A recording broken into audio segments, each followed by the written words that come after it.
Audiobooks full length, your favorite audiobooks for sleeping and relaxing, starts now.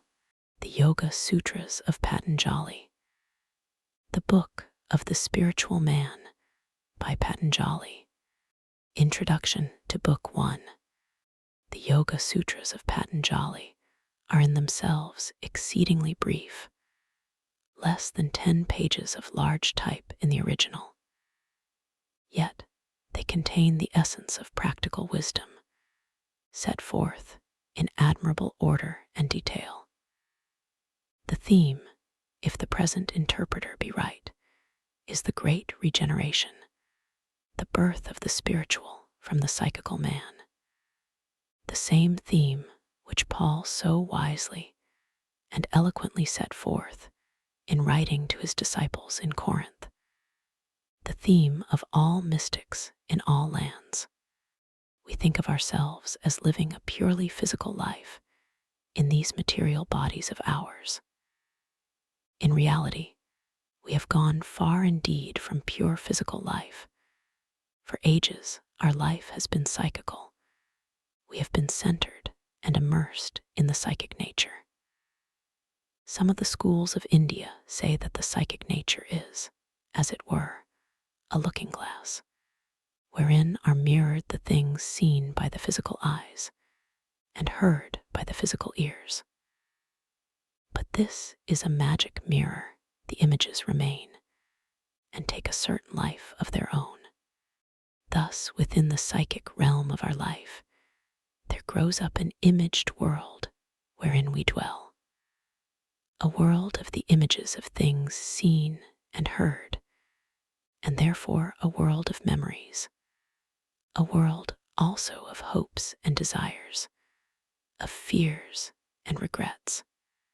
Mental life grows up among these images, built on a measuring and comparing, on the massing of images together into general ideas, on the abstraction of new notions and images from these, till a new world is built up within, full of desires and hates, ambition, envy, longing, speculation, curiosity, self-will, self-interest. The teaching of the East is that all these are true powers overlaid by false desires, that though in manifestation psychical, they are in essence spiritual, that the psychical man is the veil and prophecy of the spiritual man. The purpose of life, therefore, is the realizing of that prophecy, the unveiling of the immortal man, the birth of the spiritual from the psychical, whereby we enter our divine inheritance and come to inhabit eternity.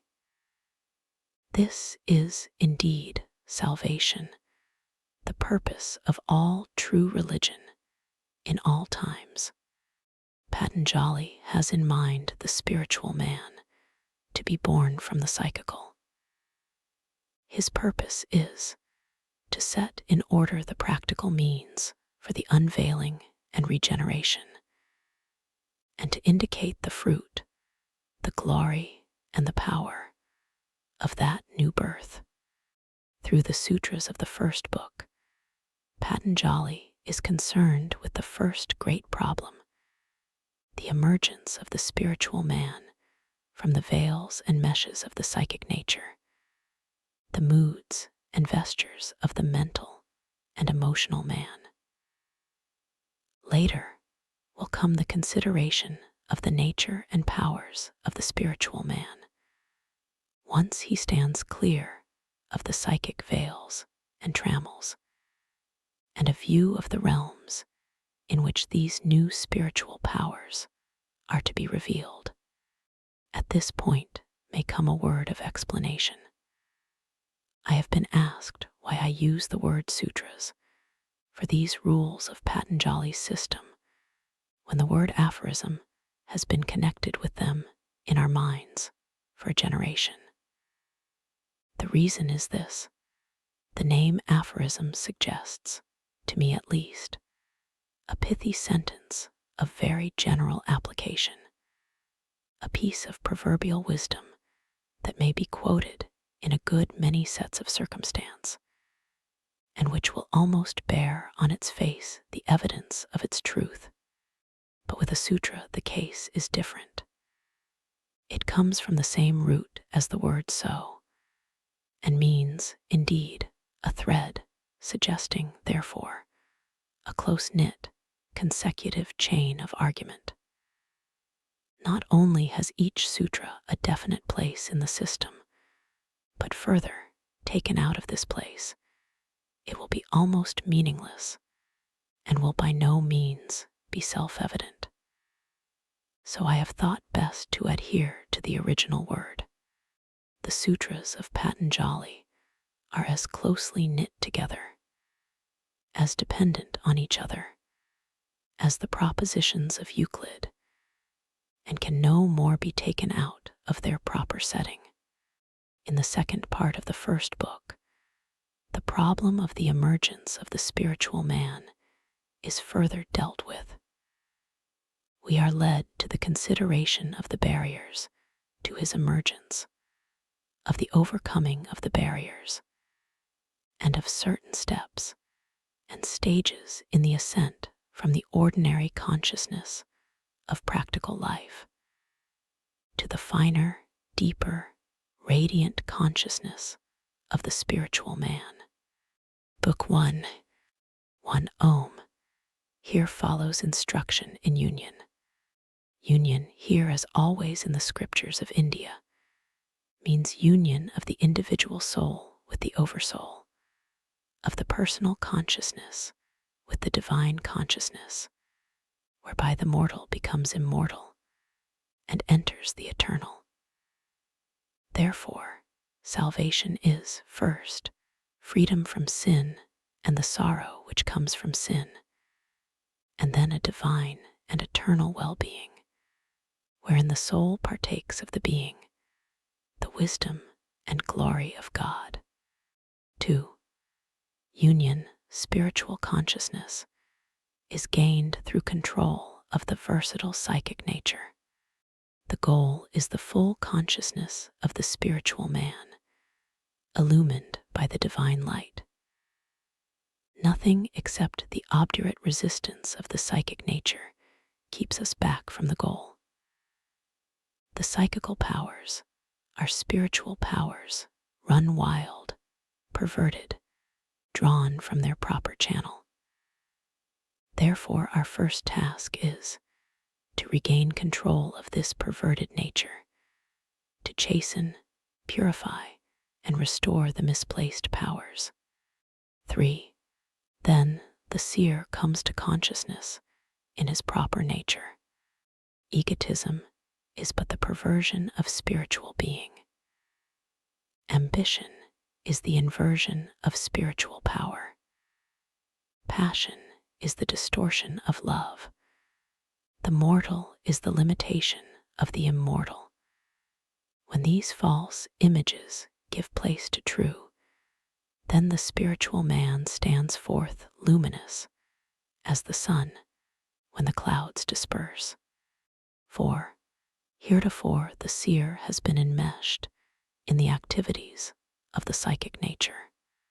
The power and life, which are the heritage of the spiritual man, have been caught and enmeshed in psychical activities. Instead of pure being in the divine, there has been fretful, combative egotism, its hand against every man. Instead of the light of pure vision, there have been restless senses, knave been ray, and imaginings. Instead of spiritual joy, the undivided joy of pure being, there has been self-indulgence of body and mind. These are all real forces, but distorted from their true nature and goal. They must be extricated, like gems from the matrix, like the pith from the reed, steadily, without destructive violence. Spiritual powers are to be drawn forth from the psychic meshes. 5. The psychic activities are 5.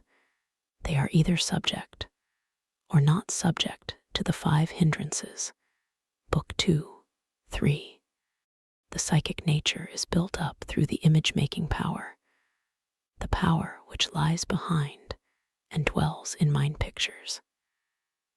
These pictures do not remain quiescent in the mind. They are kinetic, restless, stimulating to new acts.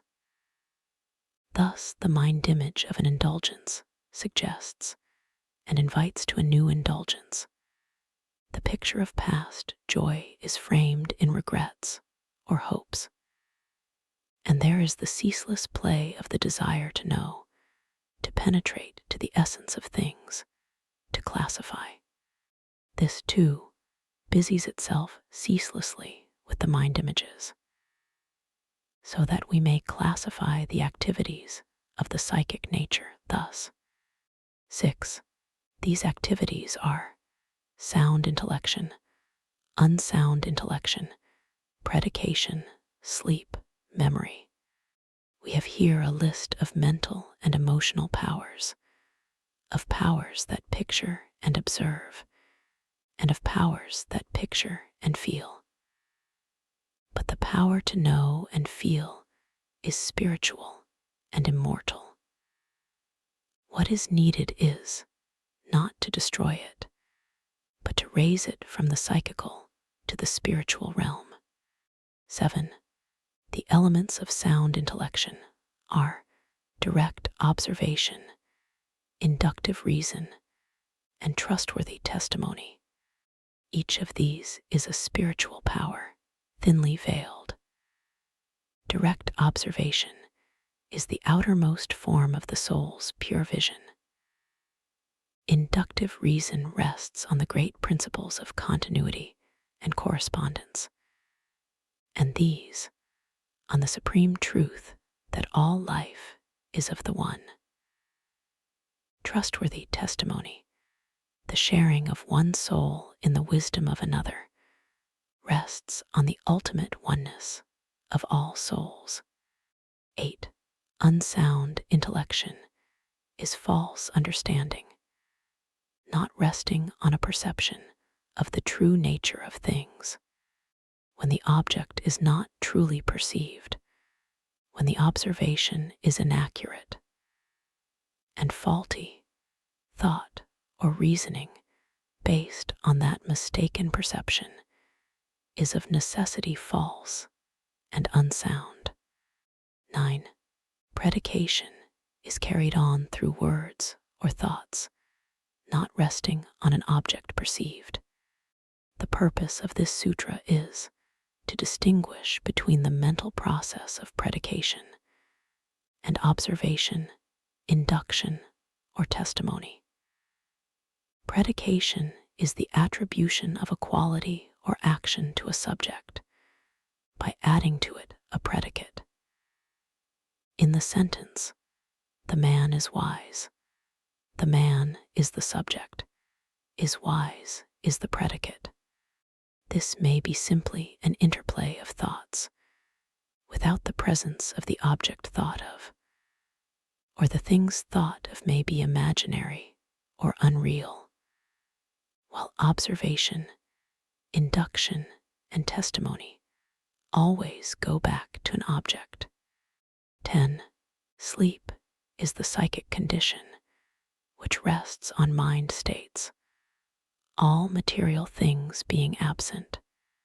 In waking life, we have 2 currents of perception, an outer current of physical things seen and heard and perceived, an inner current of mind images and thoughts.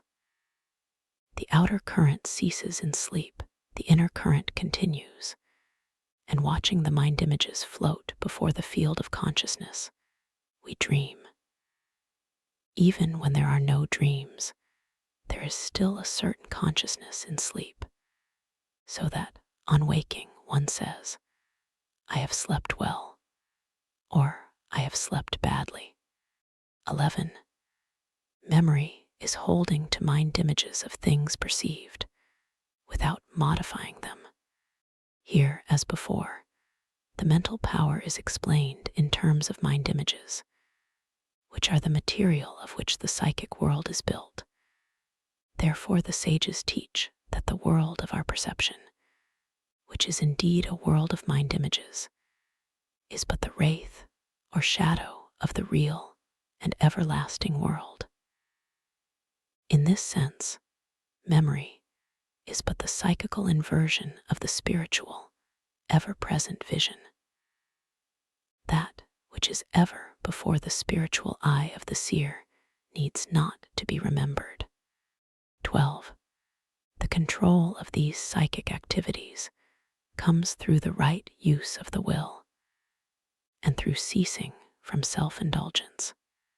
If these psychical powers and energies, even such evil things as passion and hate and fear, are but spiritual powers fallen and perverted, how are we to bring about their release and restoration? Two means are presented to us: the awakening of the spiritual will and the purification of mind and thought. 13. The right use of the will is the steady effort to stand in spiritual being. We have thought of ourselves, perhaps, as creatures moving upon this earth, rather helpless, at the mercy of storm and hunger and our enemies. We are to think of ourselves as immortals, dwelling in the light, encompassed and sustained by spiritual powers. The steady effort to hold this thought will awaken dormant and unrealized powers, which will unveil to us the nearness of the eternal. 14. This becomes a firm resting place when followed long, persistently, with earnestness. We must seek spiritual life in conformity with the laws of spiritual life, with earnestness, humility, gentle charity, which is an acknowledgement of the one soul within us all. Only through obedience to that shared life, through perpetual remembrance of our oneness with all divine being, our nothingness apart from divine being, can we enter our inheritance. 15. Ceasing from self-indulgence is conscious mastery over the thirst for sensuous pleasure here or hereafter. Rightly understood, the desire for sensation is the desire of being, the distortion of the soul's eternal life. The lust of sensual stimulus and excitation rests on the longing to feel one's life keenly, to gain the sense of being really alive. This sense of true life comes only with the coming of the soul, and the soul comes only in silence, after self-indulgence has been courageously and loyally stilled, through reverence before the coming soul. 16. The consummation of this is freedom from thirst for any mode of psychical activity, through the establishment of the spiritual man. In order to gain a true understanding of this teaching, study must be supplemented by devoted practice, faith by works. The reading of the words will not avail. There must be a real effort to stand as the soul, a real ceasing from self-indulgence. With this awakening of the spiritual will and purification will come at once the growth of the spiritual man and our awakening consciousness as the spiritual man.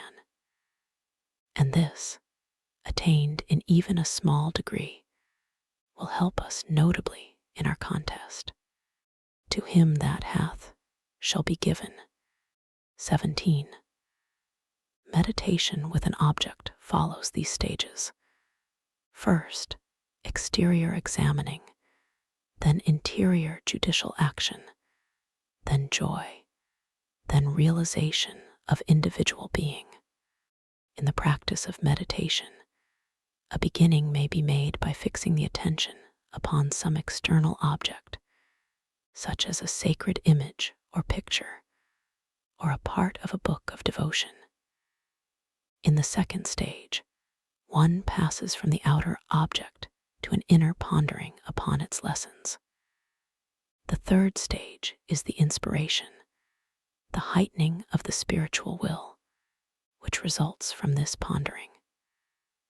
The fourth stage is the realization of one's spiritual being, as enkindled by this meditation. 18. After the exercise of the will has stilled the psychic activities, meditation rests only on the fruit of former meditations. In virtue of continued practice and effort, the need of an external object on which to rest the meditation is outgrown. An interior state of spiritual consciousness is reached, which is called the cloud of things knowable, Book 4, 29. 19. Subjective consciousness, arising from a natural cause, is possessed by those who have laid aside their bodies and been absorbed into subjective nature. Those who have died, entered the paradise between births, are in a condition resembling meditation without an external object. But in the fullness of time, the seeds of desire in them will spring up, and they will be born again into this world. 20. For the others, there is spiritual consciousness, led up to by faith, valor, right mindfulness, one-pointedness, perception. It is well to keep in mind these steps on the path to illumination.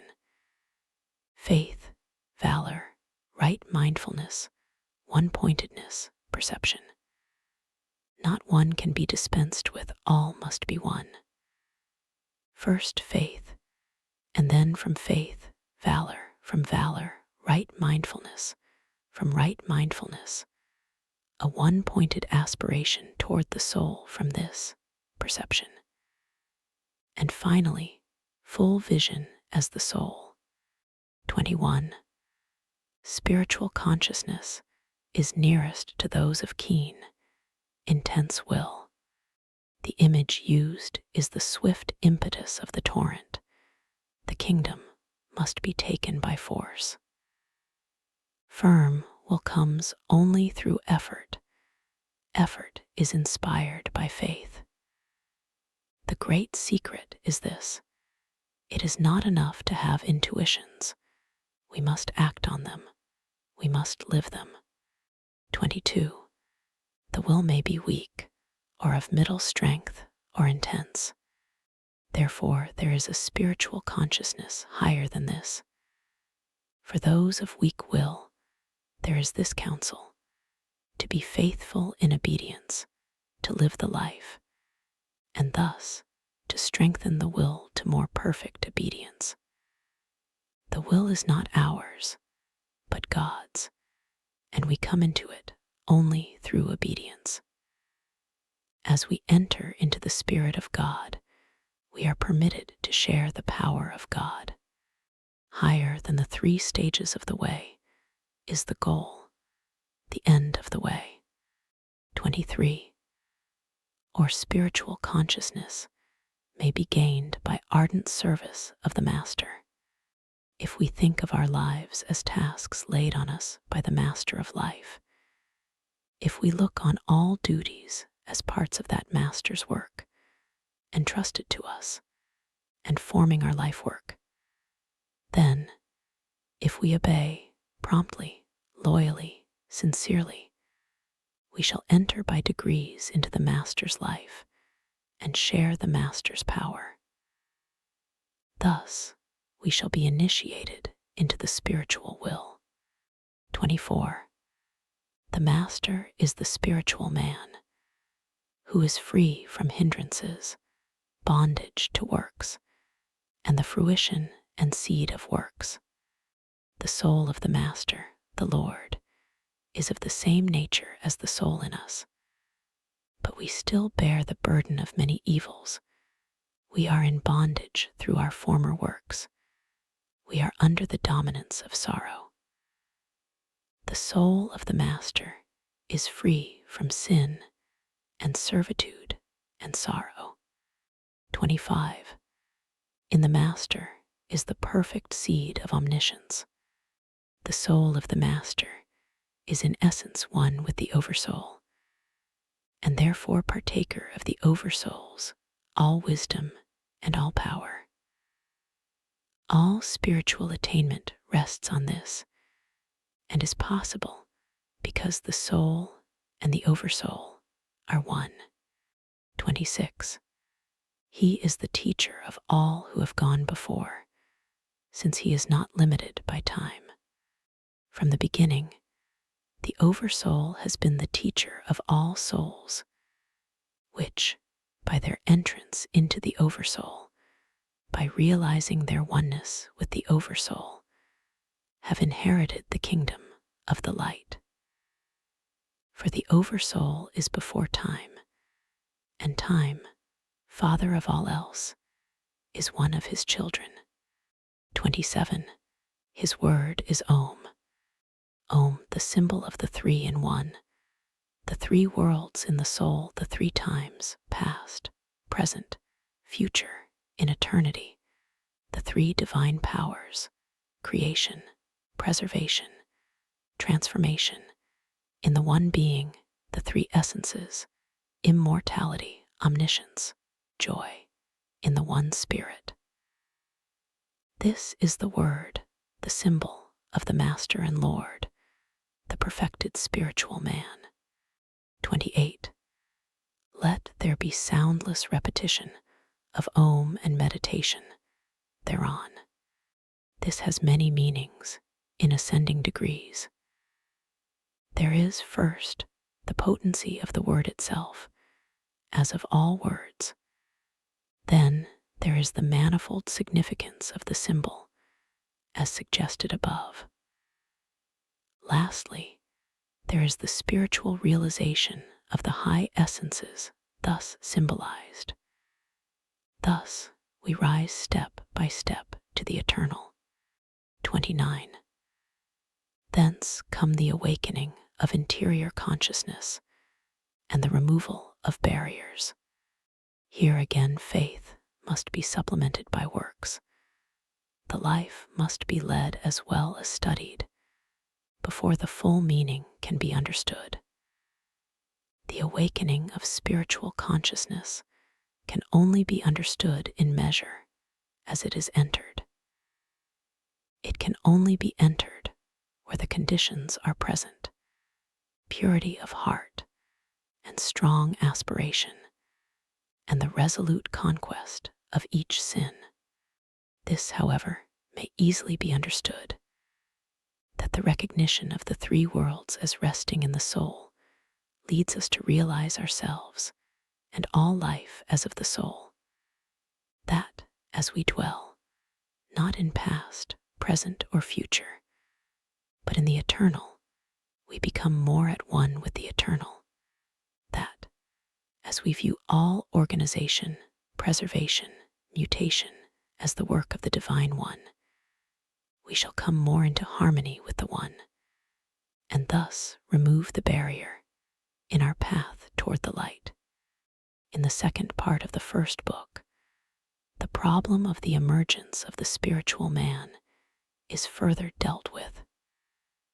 We are led to the consideration of the barriers to his emergence, of the overcoming of the barriers, and of certain steps and stages in the ascent from the ordinary consciousness of practical life to the finer, deeper, radiant consciousness of the spiritual man.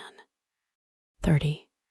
The barriers to interior consciousness, which drive the psychic nature this way and that, are these: sickness, inertia, doubt, light-mindedness, laziness, intemperance, false notions, inability to reach a stage of meditation or to hold it when reached, we must remember that we are considering the spiritual man as enwrapped and enmeshed by the psychic nature, the emotional and mental powers, and as unable to come to clear consciousness, unable to stand and see clearly because of the psychic veils of the personality.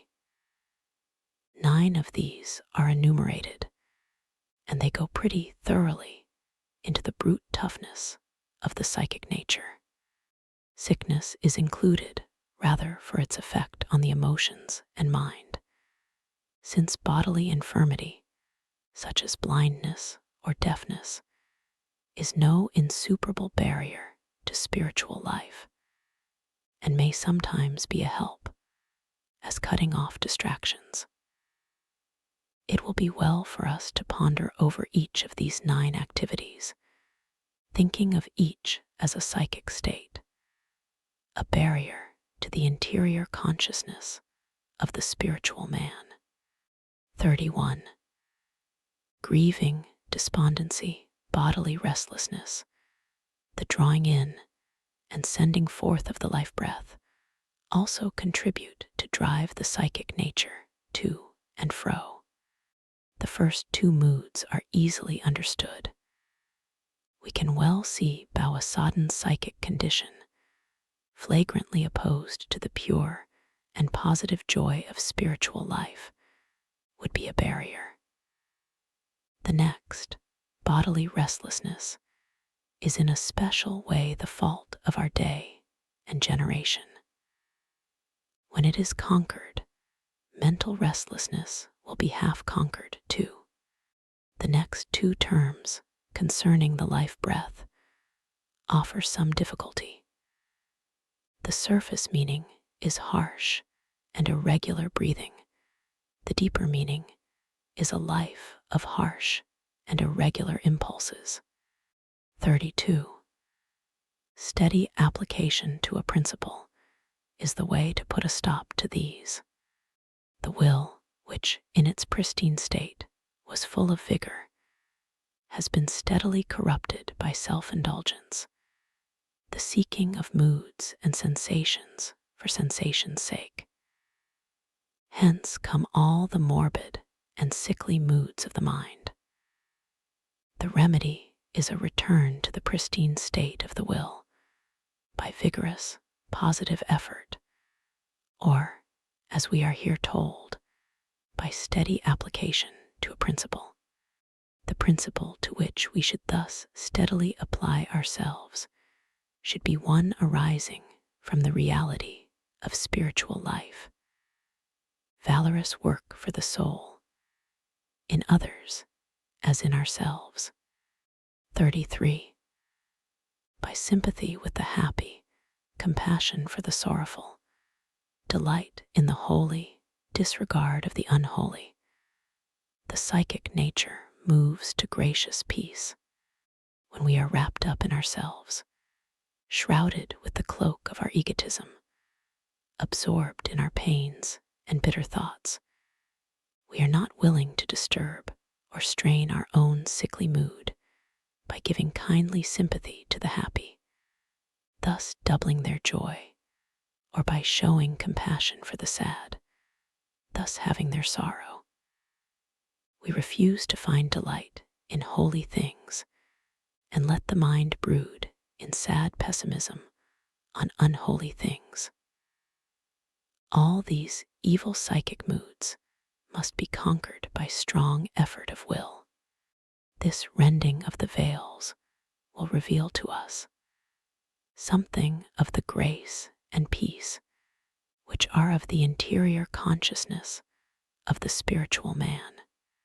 34. Or peace may be reached by the even sending forth and control of the life breath. Here again, we may look for a double meaning. First, that even and quiet breathing which is a part of the victory over bodily restlessness. Then the even and quiet tenor of life, without harsh or dissonant impulses, which brings stillness to the heart. 35. Faithful, persistent application to any object, if completely attained, will bind the mind to steadiness. We are still considering how to overcome the wavering and perturbation of the psychic nature, which make it quite unfit to transmit the inward consciousness and stillness. We are once more told to use the will and to train it by steady and persistent work, by sitting close to our work, in the phrase of the original. 36. As also will a joyful, radiant spirit. There is no such illusion as gloomy pessimism, and it has been truly said that a man's cheerfulness is the measure of his faith. Gloom, despondency, the pale cast of thought, are very amenable to the will. Sturdy and courageous effort will bring a clear and valorous mind.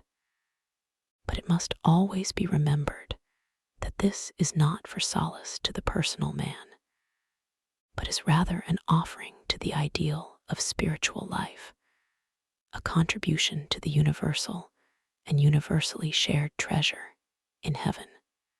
37. Or the purging of self-indulgence from the psychic nature. We must recognize that the fall of man is a reality, exemplified in our own persons.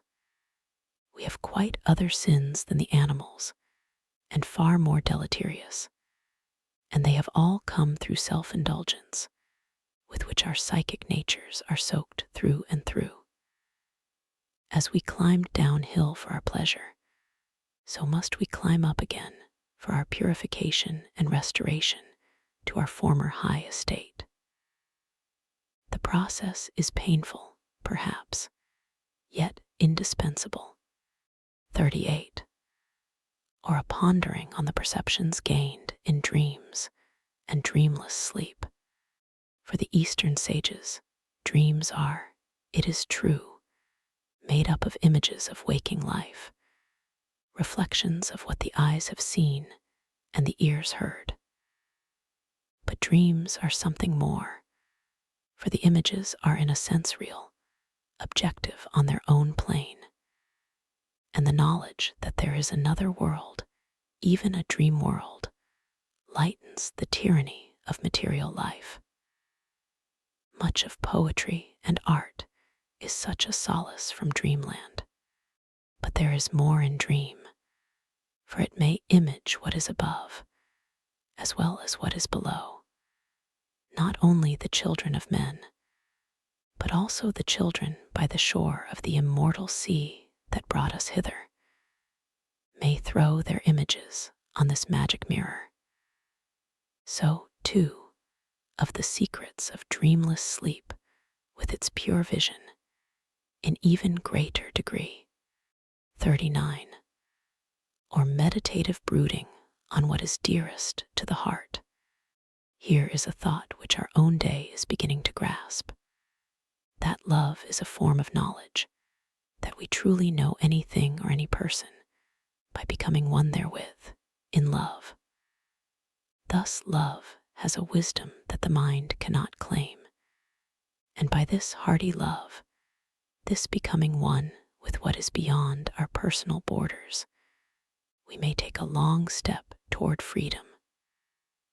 2 directions for this may be suggested: the pure love of the artist for his work, and the earnest, compassionate search into the hearts of others. 40. Thus he masters all, from the atom to the infinite. Newton was asked how he made his discoveries. By intending my mind on them, he replied. This steady pressure, this becoming one with what we seek to understand, whether it be atom or soul, is the one means to know. When we become a thing, we really know it, not otherwise. Therefore live the life, to know the doctrine, do the will of the Father, if you would know the Father. 41.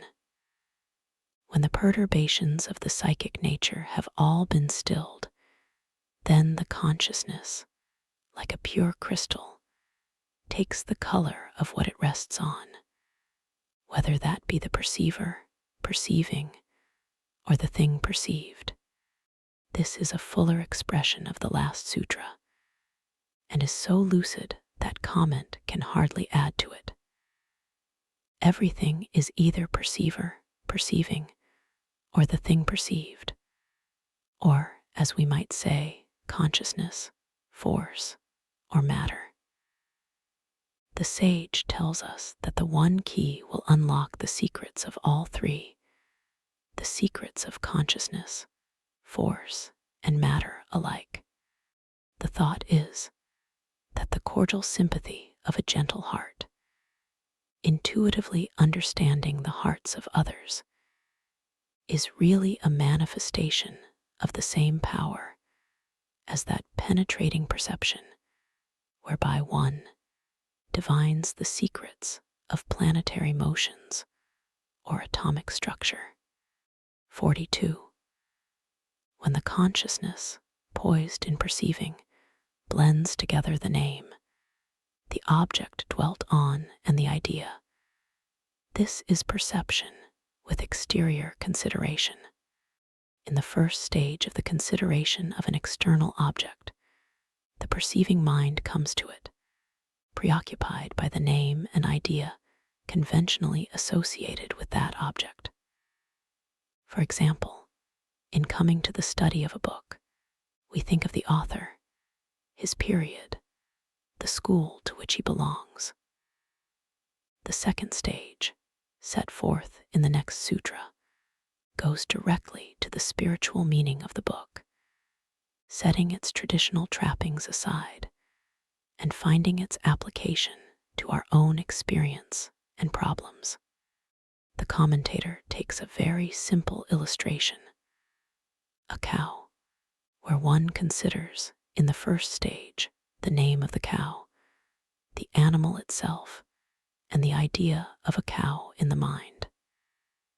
In the second stage, one pushes these trappings aside, and entering into the inmost being of the cow, shares its consciousness, as do some of the artists who paint cows.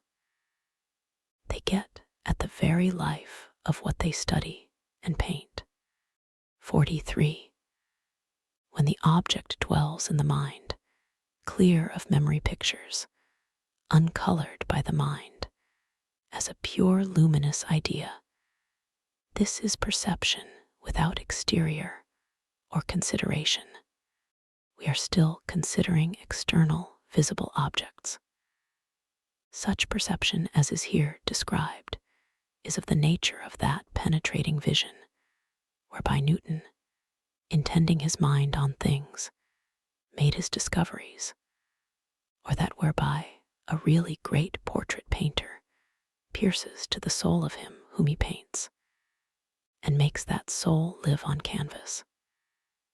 These stages of perception are described in this way, to lead the mind up to an understanding of the piercing soul vision of the spiritual man, the immortal. 44. The same two steps, when referring to things of finer substance, are said to be with, or without, judicial action of the mind. We now come to mental or psychical objects, to images in the mind. It is precisely by comparing, arranging, and superposing these mind images that we get our general notions or concepts. This process of analysis and synthesis, whereby we select certain qualities in a group of mind images, and then range together those of like quality, is the judicial action of the mind spoken of. But when we exercise swift divination upon the mind images, as does a poet or a man of genius, then we use a power higher than the judicial, and one nearer to the keen vision of the spiritual man. 45. Subtle substance rises in ascending degrees to that pure nature which has no distinguishing mark. As we ascend from outer material things which are permeated by separateness, and whose chief characteristic is to be separate, just as so many pebbles are separate from each other. As we ascend, first, to mind images, which overlap and coalesce in both space and time, and then to ideas and principles, we finally come to purer essences, drawing ever nearer and nearer to unity. Or we may illustrate this principle thus. Our bodily external selves are quite distinct and separate.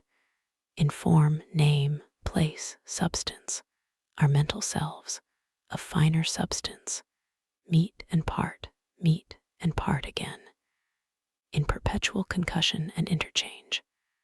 Our spiritual selves attain true consciousness through unity, where the partition wall between us and the highest, between us and others, is broken down, and we are all made perfect in the one. The highest riches are possessed by all pure souls only when united. Thus, we rise from separation to true individuality in unity. 46. The above are the degrees of limited and conditioned spiritual consciousness, still containing the seed of separateness. In the 4 stages of perception above described, the spiritual vision is still working through the mental and psychical. The inner genius is still expressed through the outer, personal man. The spiritual man has yet to come completely to consciousness as himself. In his own realm, the psychical veils laid aside. 47.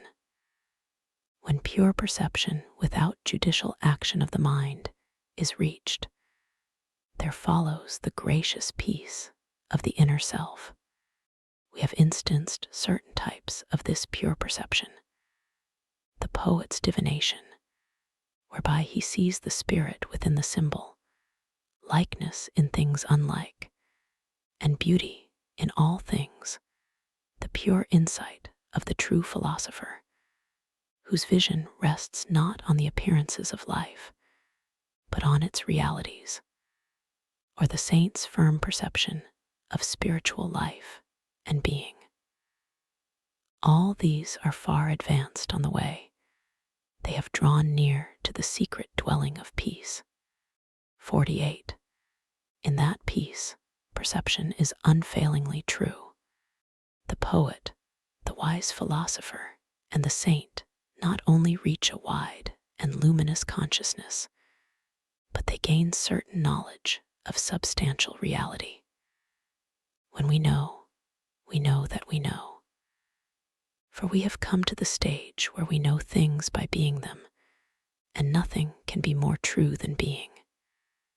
We rest on the rock and know it to be rock, rooted in the very heart of the world. 49. The object of this perception is other than what is learned from the sacred books, or by sound inference, since this perception is particular. The distinction is a luminous and inspiring one. The scriptures teach general truths concerning universal spiritual life and broad laws, and inference from their teaching is not less general. But the spiritual perception of the awakened seer brings particular truth concerning his own particular life and needs, whether these be for himself or others. He receives defined, precise knowledge, exactly applying to what he has at heart. 50.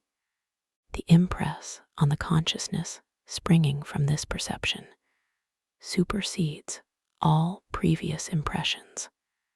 each state or field of the mind, each field of knowledge, so to speak, which is reached by mental and emotional energies, is a psychical state, just as the mind picture of a stage with the actors on it is a psychical state or field. When the pure vision, as of the poet, the philosopher, the saint, fills the whole field, all lesser views and visions are crowded out.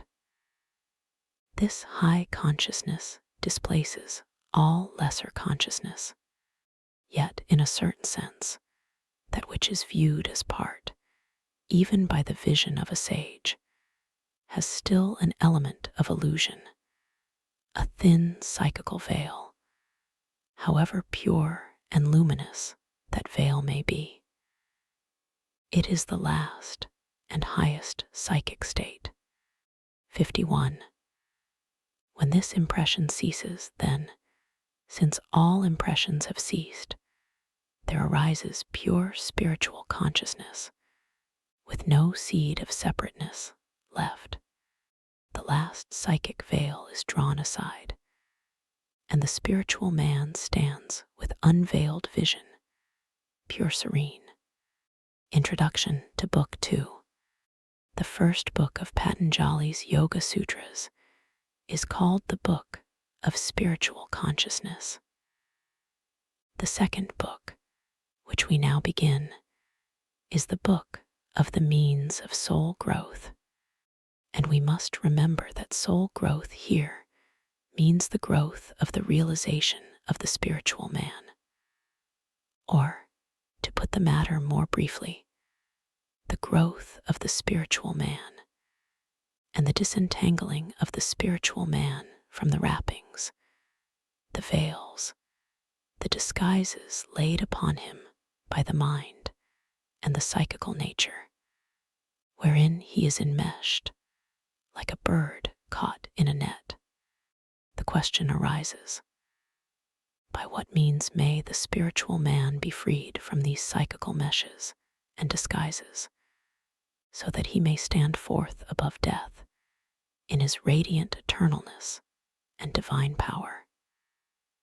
And the second book sets itself to answer this very question, and to detail the means in a way entirely practical and very lucid, so that he who runs may read, and he who reads may understand and practice.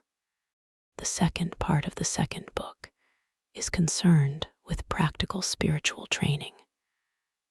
That is, with the earlier practical training of the spiritual man. The most striking thing in it is the emphasis laid on the commandments, which are precisely those of the latter part of the Decalogue, together with obedience to the Master. Our day and generation is far too prone to fancy that there can be mystical life and growth on some other foundation. On the foundation, for example, of intellectual curiosity or psychical selfishness. In reality, on this latter foundation, the life of the spiritual man can never be built, nor, indeed, anything but a psychic counterfeit, a dangerous delusion. Therefore, Patanjali, like every great spiritual teacher, meets the question, what must I do to be saved? With the age-old answer, keep the commandments. Only after the disciple can say, these have I kept, can there be the further and finer teaching of the spiritual rules. It is, therefore, vital for us to realize that the yoga system, like every true system of spiritual teaching, rests on this broad and firm foundation of honesty, truth, cleanness, obedience. Without these, there is no salvation, and he who practices these, even though ignorant of spiritual things, is laying up treasure against the time to come. Book 2. 1. The practices which make for union with the soul are fervent aspiration, spiritual reading, and complete obedience to the Master.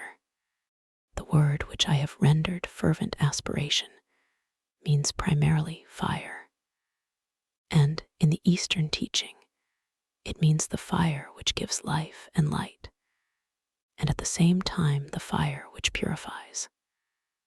We have, therefore, as our first practice, as the first of the means of spiritual growth, that fiery quality of the will which enkindles and illumines, and at the same time the steady practice of purification, the burning away of all known impurities. Spiritual reading is so universally accepted and understood that it needs no comment. The very study of Patanjali's Sutras is an exercise in spiritual reading, and a very effective one. And so, with all other books of the soul, obedience to the Master means that we shall make the will of the Master our will, and shall confirm in all wave to the will of the divine, setting aside the wills of self, which are but psychic distortions of the one divine will. The constant effort to obey in all the ways we know and understand will reveal new ways and new tasks, the evidence of new growth of the soul. Nothing will do more for the spiritual man in us than this, for there is no such regenerating power as the awakening spiritual will. 2. Their aim is to bring soul vision and to wear away hindrances. The aim of fervor, spiritual reading, and obedience to the Master is to bring soul vision and to wear away hindrances.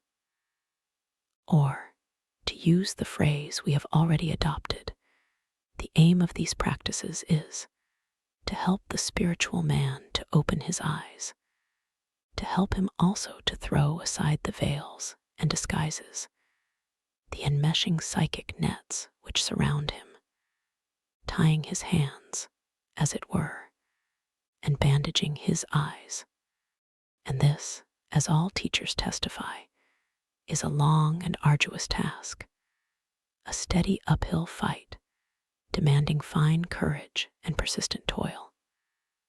Fervor, the fire of the spiritual will, is, as we said, twofold.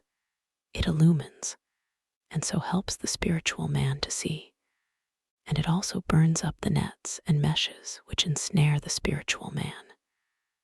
So with the other means, spiritual reading and obedience. Each, in its action, is twofold, wearing away the psychical and upbuilding the spiritual man. 3. These are the hindrances, the darkness of unwisdom, self-assertion, lust, hate, attachment. Let us try to translate this into terms of the psychical and spiritual man. The darkness of unwisdom is primarily the self-absorption of the psychical man, his complete preoccupation with his own hopes and fears, plans and purposes, sensations and desires, so that he fails to see or refuses to see that there is a spiritual man, and so doggedly resists all efforts of the spiritual man to cast off his psychic tyrant and set himself free. This is the real darkness, and all those who deny the immortality of the soul, or deny the soul's existence, and so lay out their lives wholly for the psychical, mortal man and his ambitions, are under this power of darkness. Born of this darkness, this psychic self-absorption, is the dogged conviction that the psychic, personal man has separate, exclusive interests, which he can follow for himself alone. And this conviction, when put into practice in our life, leads to contest with other personalities, and so to hate. This hate, again, makes against the spiritual man, since it hinders the revelation of the high harmony between the spiritual man and his other selves, a harmony to be revealed only through the practice of love, that perfect love which casts out fear. In like manner, lust is the psychic man's craving for the stimulus of sensation, the din of which smothers the voice of the spiritual man, as in Shakespeare's phrase, the cackling geese would drown the song of the nightingale. And this craving for stimulus is the fruit of weakness, coming from the failure to find strength in the primal life of the spiritual man. Attachment is but another name for psychic self-absorption, for we are absorbed not in outward things, but rather in their images within our minds. Our inner eyes are fixed on them. Our inner desires brood over them. And we blind ourselves to the presence of the prisoner, the enmeshed and fettered spiritual man. For the darkness of unwisdom is the field of the others. These hindrances may be dormant, or worn thin, or suspended, or expanded. Here we have really two sutras in one. The first has been explained already. In the darkness of unwisdom grow the parasites, hate, lust, attachment. They are all outgrowths of the self-absorption of the psychical self. Next, we are told that these barriers may be either dormant, or suspended, or expanded, or worn thin. Faults which are dormant will be brought out through the pressure of life, or through the pressure of strong aspiration. Thus expanded, they must be fought and conquered, or, as Patanjali quaintly says, they must be worn thin as a veil might, or the links of manacles. 5. The darkness of ignorance is holding that which is unenduring, impure, full of pain, not the soul, to be eternal, pure, full of joy, the soul.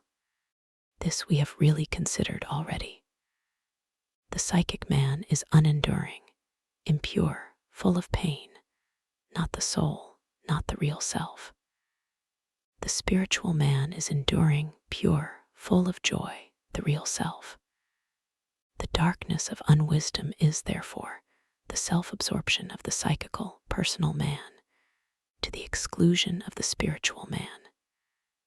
It is the belief, carried into action, that the personal man is the real man, the man for whom we should toil, for whom we should build, for whom we should live.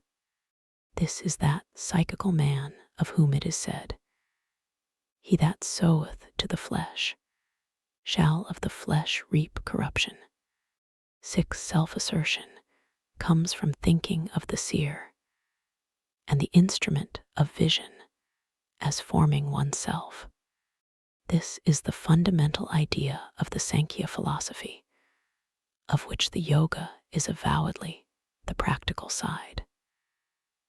To translate this into our terms, we may say that the seer is the spiritual man, the instrument of vision is the psychical man, through which the spiritual man gains experience of the outer world. But we turn the servant into the master. We attribute to the psychical man, the personal self, a reality which really belongs to the spiritual man alone. And so, thinking of the quality of the spiritual man as belonging to the psychical, we merge the spiritual man in the psychical. Or, as the text says, we think of the two as forming oneself. 7. Lust is the resting in the sense of enjoyment. This has been explained again and again. Sensation, as for example, the sense of taste, is meant to be the guide to action, in this case, the choice of wholesome food and the avoidance of poisonous and hurtful things. But if we rest in the sense of taste as a pleasure in itself, rest, that is, in the psychical side of taste, we fall into gluttony and live to eat instead of eating to live. So, with the other great organic power, the power of reproduction, this lust comes into being through resting in the sensation and looking for pleasure from that. 8. Hate is the resting in the sense of pain. Pain comes, for the most part, from the strife of personalities, the jarring discords between psychic selves, each of which deems itself supreme. A dwelling on this pain breeds hate, which tears the warring selves yet further asunder and puts new enmity between them, thus hindering the harmony of the real, the reconciliation through the soul. 9. Attachment is the desire toward life, even in the wise, carried forward by its own energy. The life here desired is the psychic life, the intensely vibrating life of the psychical self. This prevails even in those who have attained much wisdom, so long as it falls short of the wisdom of complete renunciation, complete obedience to each least behest of the spiritual man and of the master who guards and aids the spiritual man.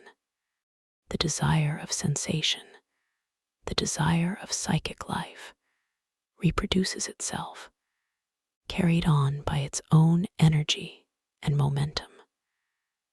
And hence comes the circle of death and rebirth, instead of the liberation of the spiritual man. 10. These hindrances, when they have become subtle, are to be removed by a countercurrent. The darkness of unwisdom is to be removed by the light of wisdom, pursued through fervor, spiritual reading of holy teachings and of life itself, and by obedience to the Master. Lust is to be removed by pure aspiration of spiritual life, which, bringing true strength and stability, takes away the void of weakness which we try to fill by the stimulus of sensations. Hate is to be overcome by love.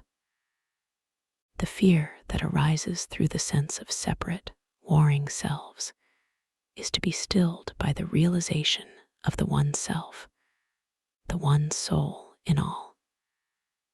This realization is the perfect love that casts out fear. The hindrances are said to have become subtle when, by initial efforts, they have been located and recognized in the psychic nature. 11. Their active turnings are to be removed by meditation. Here is, in truth, the whole secret of yoga, the science of the soul. The active turnings, the strident vibrations of selfishness, lust, and hate are to be stilled by meditation, by letting heart and mind dwell in spiritual life, by lifting up the heart to the strong, silent life above, which rests in the stillness of eternal love and needs no harsh vibration to convince it of true being. 12. The burden of bondage to sorrow has its root in these hindrances. It will be felt in this life, or in a life not yet manifested. The burden of bondage to sorrow has its root in the darkness of unwisdom, in selfishness, in lust, in hate, in attachment to sensation. All these are, in the last analysis, absorption in the psychical self. And this means sorrow, because it means the sense of separateness. And this means jarring discord and inevitable death. But the psychical self will breed a new psychical self in a new birth, and so new sorrows in a life not yet manifest. 13. From this root there grow and ripen the fruits of birth, of the lifespan, of all that is tasted in life. Fully to comment on this would be to write a treatise on karma and its practical working in detail, whereby the place and time of the next birth, its content and duration are determined. And to do this, the present commentator is in no wise fitted, but this much is clearly understood, that, through a kind of spiritual gravitation, the incarnating self is drawn to a home and life circle which will give it scope and discipline. And its need of discipline is clearly conditioned by its character, its standing, its accomplishment. 14. These bear fruits of rejoicing or of affliction, as they are sprung from holy or unholy works, since holiness is obedience to divine law, to the law of divine harmony, and obedience to harmony strengthens that harmony in the soul, which is the one true joy. Therefore joy comes of holiness, comes indeed in no other way. And as unholiness is disobedience, and therefore discord, therefore unholiness makes for pain. And this twofold law is true, whether the cause take effect in this, or in a yet unmanifested birth. 15. To him who possesses discernment, all personal life is misery, because it ever waxes and wanes, is ever afflicted with restlessness, makes ever new dynamic impresses in the mind, and because all its activities war with each other, the whole life of the psychic self is misery, because it ever waxes and wanes, because birth brings inevitable death, because there is no expectation without its shadow, fear. The life of the psychic self is misery, because it is afflicted with restlessness, so that he who has much finds not satisfaction, but rather the whetted hunger for more. The fire is not quenched by pouring oil on it, so desire is not quenched by the satisfaction of desire. Again, the life of the psychic self is misery, because it makes ever new dynamic impresses in the mind, because a desire satisfied is but the seed from which springs the desire to find like satisfaction again. The appetite comes in eating, as the proverb says, and grows by what it feeds on. And the psychic self, torn with conflicting desires, is ever the house divided against itself, which must surely fall. 16. This pain is to be warded off before it has come. In other words, we cannot cure the pains of life by laying on them any balm. We must cut the root, absorption in the psychical self. So it is said, there is no cure for the misery of longing, but to fix the heart upon the eternal. 17.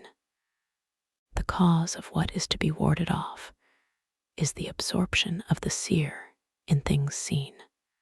Here again, we have the fundamental idea of the Sankhya, which is the intellectual counterpart of the yoga system.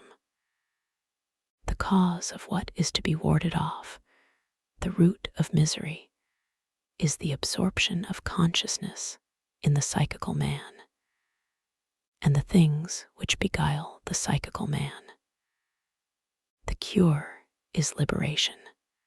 18. Things seen have as their property manifestation, action, inertia. They form the basis of the elements and the sense powers. They make for experience and for liberation. Here is a whole philosophy of life. Things seen, the total of the phenomena, possess as their property, manifestation, action, inertia, the qualities of force and matter in combination. These, in their grosser form, make the material world in their finer, more subjective form. They make the psychical world, the world of sense impressions and mind images. And through this totality of the phenomenal, the soul gains experience and is prepared for liberation. In other words, the whole outer world exists for the purposes of the soul, and finds in this its true reason for being. 19.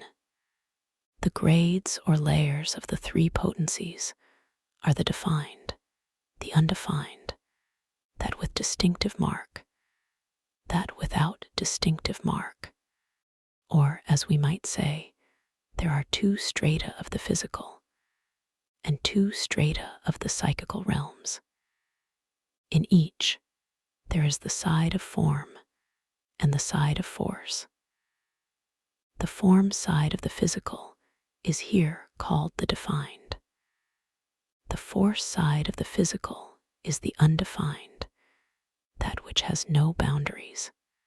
So in the psychical, there is the form side, that with distinctive marks, such as the characteristic features of mind images. And there is the force side, without distinctive marks, such as the forces of desire or fear, which may flow now to this mind image, now to that. 20. The seer is pure vision. Though pure, he looks out through the vesture of the mind. The seer, as always, is the spiritual man whose deepest consciousness is pure vision, the pure life of the eternal. But the spiritual man, as yet unseeing in his proper person, looks out on the world through the eyes of the psychical man, by whom he is enfolded and enmeshed. The task is to set this prisoner free, to clear the dust of ages from this buried temple. 21. The very essence of things seen is that they exist for the seer. The things of outer life, not only material things, but the psychic man also, exist in very deed for the purposes of the seer. The soul, the spiritual man disaster comes when the psychical man sets up, so to speak, on his own account, trying to live for himself alone and taking material things to solace his loneliness. 22. Though fallen away from him who has reached the goal, things seen have not alto fallen away, since they still exist for others. When one of us conquers hate, hate does not thereby cease out of the world, since others still hate and suffer hatred. So with other delusions, which hold us in bondage to material things, and through which we look at all material things. When the colored veil of illusion is gone, the world which we saw through it is also gone. For now we see life as it is, in the white radiance of eternity. But for others, the colored veil remains, and therefore the world thus colored by it remains for them, and will remain till they, too, conquer delusion. 23. The association of the seer with things seen is the cause of the realizing of the nature of things seen, and also of the realizing of the nature of the seer. Life is educative. All life's infinite variety is for discipline, for the development of the soul. So passing through many lives, the soul learns the secrets of the world, the august laws that are written in the form of the snow crystal or the majestic order of the stars. Yet all these laws are but reflections, but projections outward of the laws of the soul. Therefore, in learning these, the soul learns to know itself. All life is but the mirror wherein the soul learns to know its own face. 24. The cause of this association is the darkness of unwisdom. The darkness of unwisdom is the absorption of consciousness in the personal life and in the things seen by the personal life. This is the fall, through which comes experience, the learning of the lessons of life. When they are learned, the day of redemption is at hand. 25. The bringing of this association to an end, by bringing the darkness of unwisdom to an end, is the great liberation.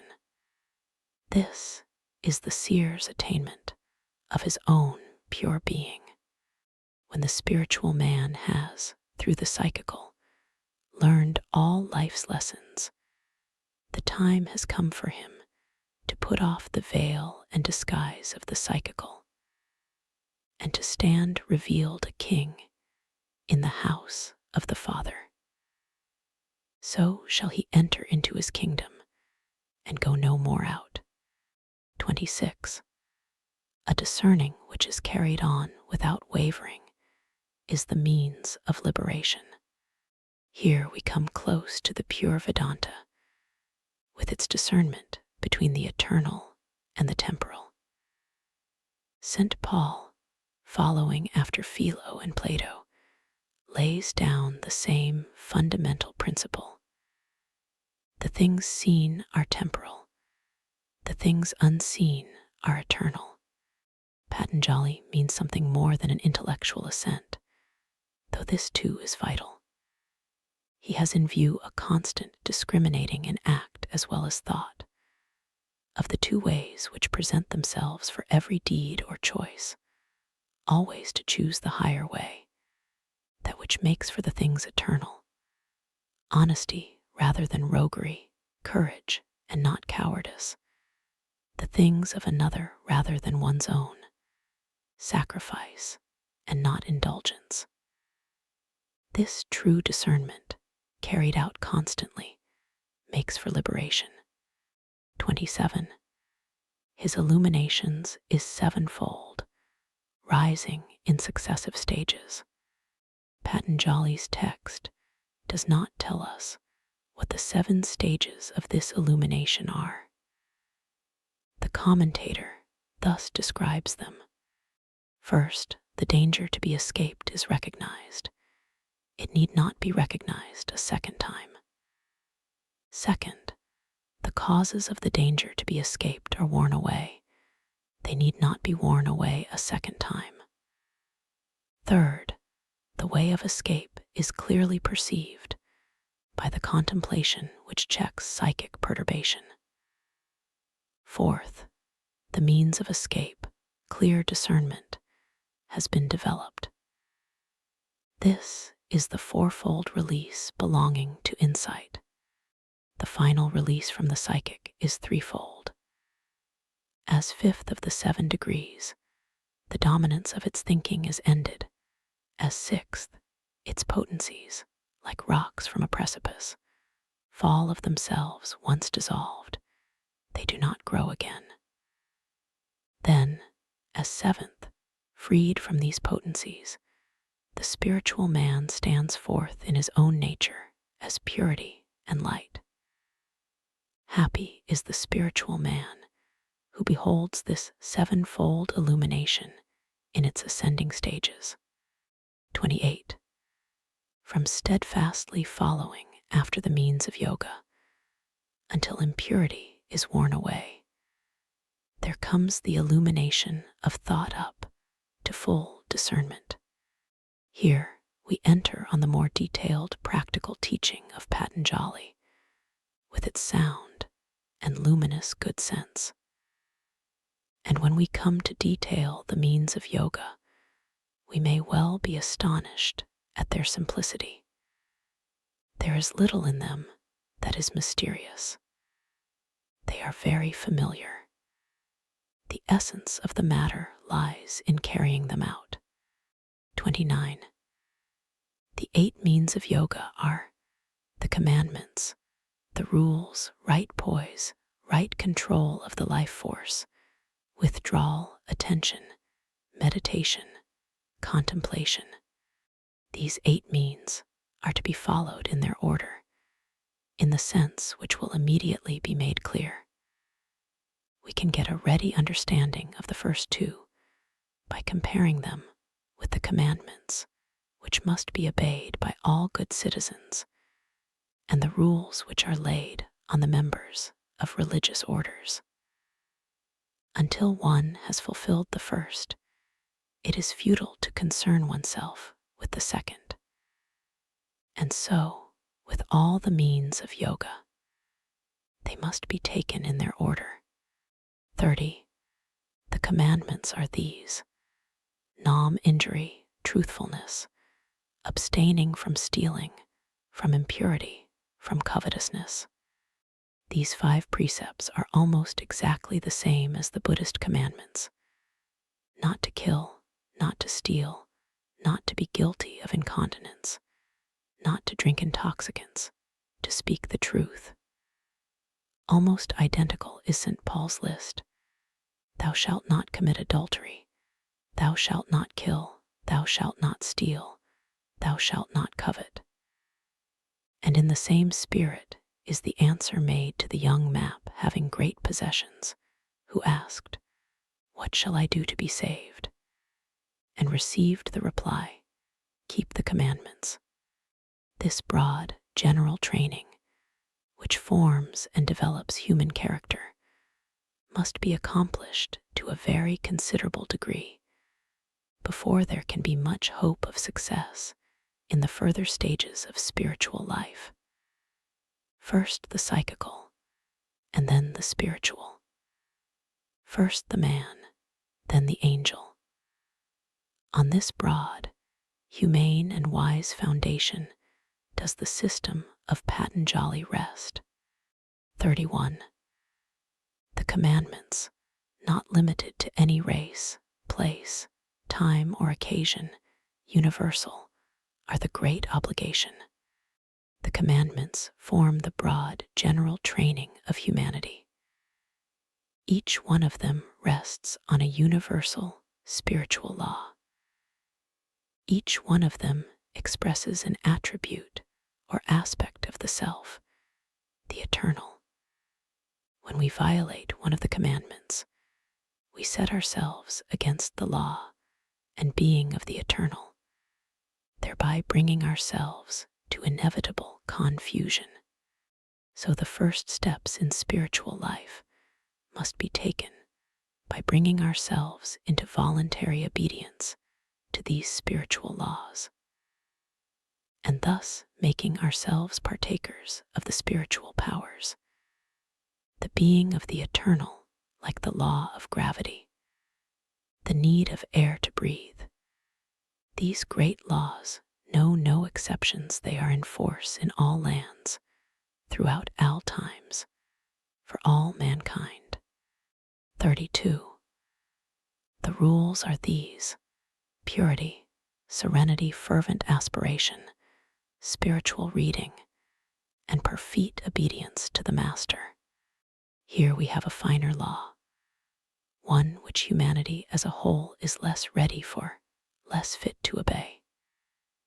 Yet we can see that these rules are the same in essence as the commandments, but on a higher, more spiritual plane. The commandments may be obeyed in outer acts and abstinences. The rules demand obedience of the heart and spirit, a far more awakened and more positive consciousness.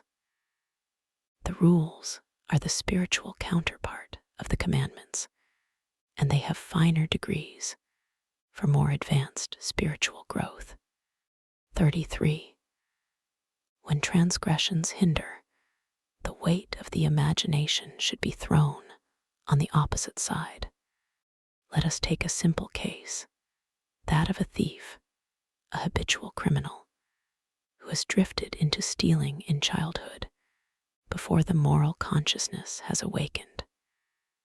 We may imprison such a thief and deprive him of all possibility of further theft or of using the divine gift of will.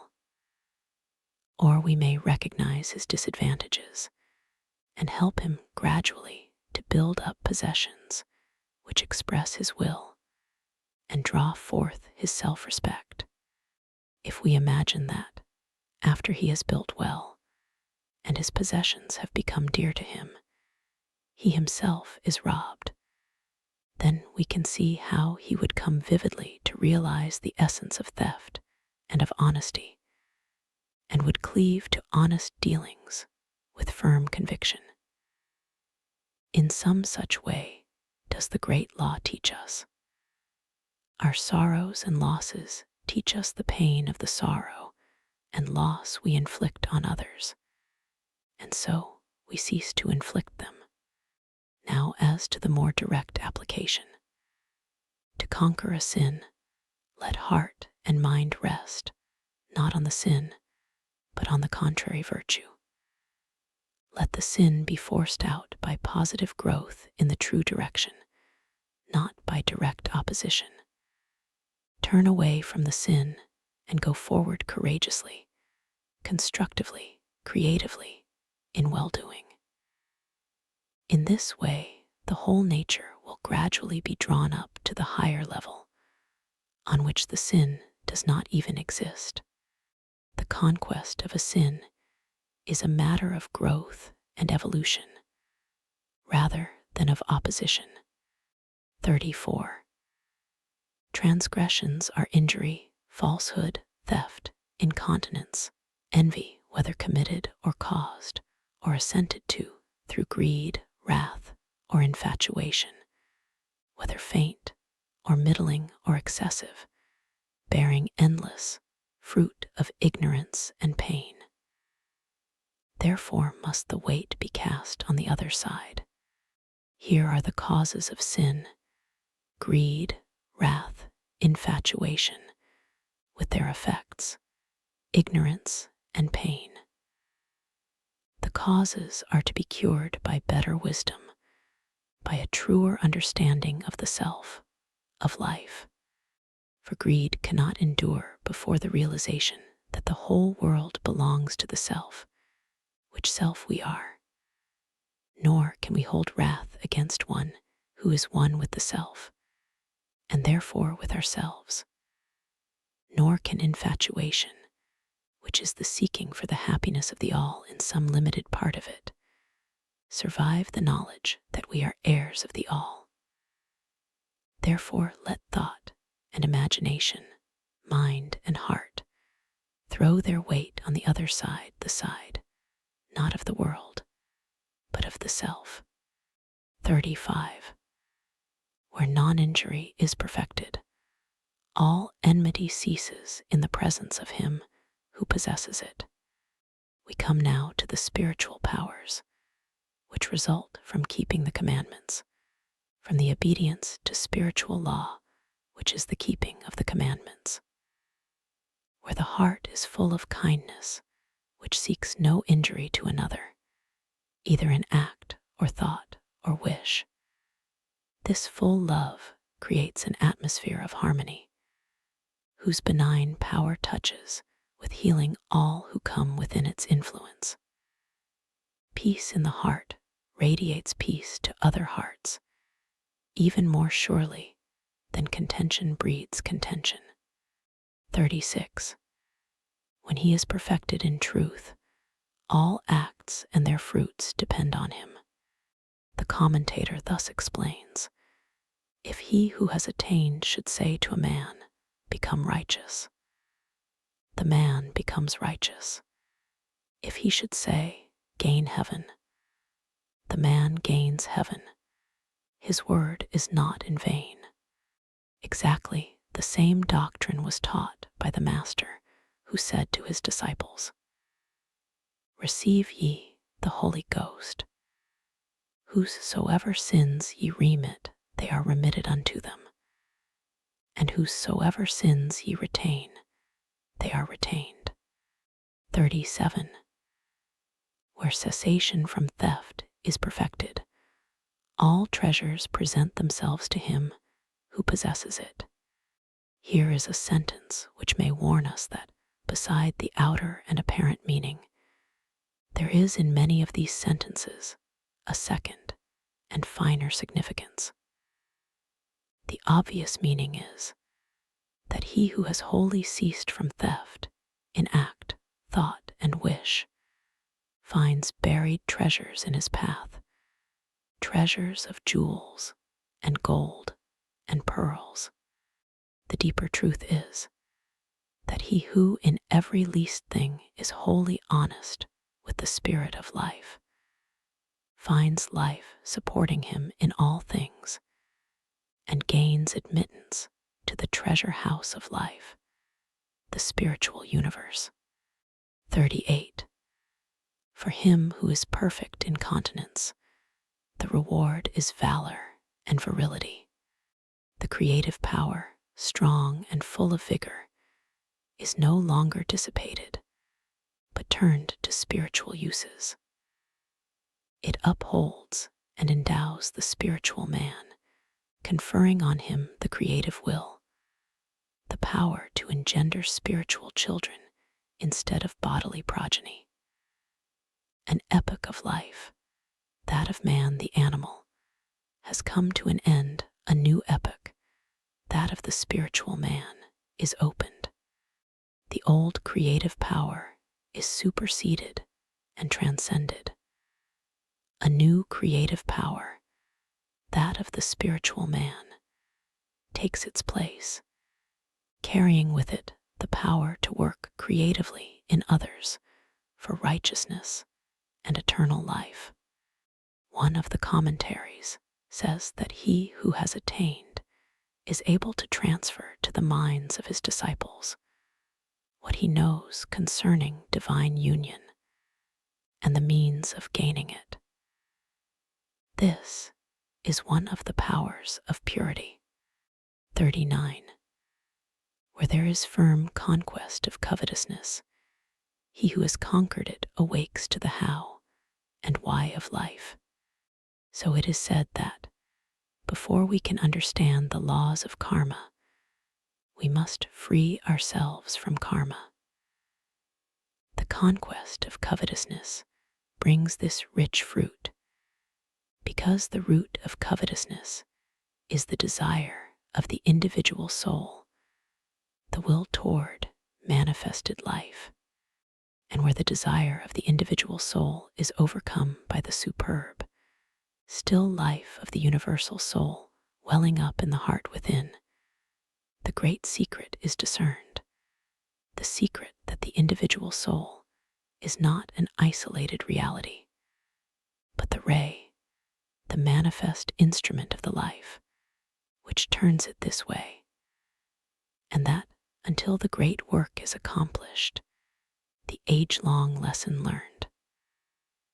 Thus is the how and why of life disclosed by ceasing from covetousness.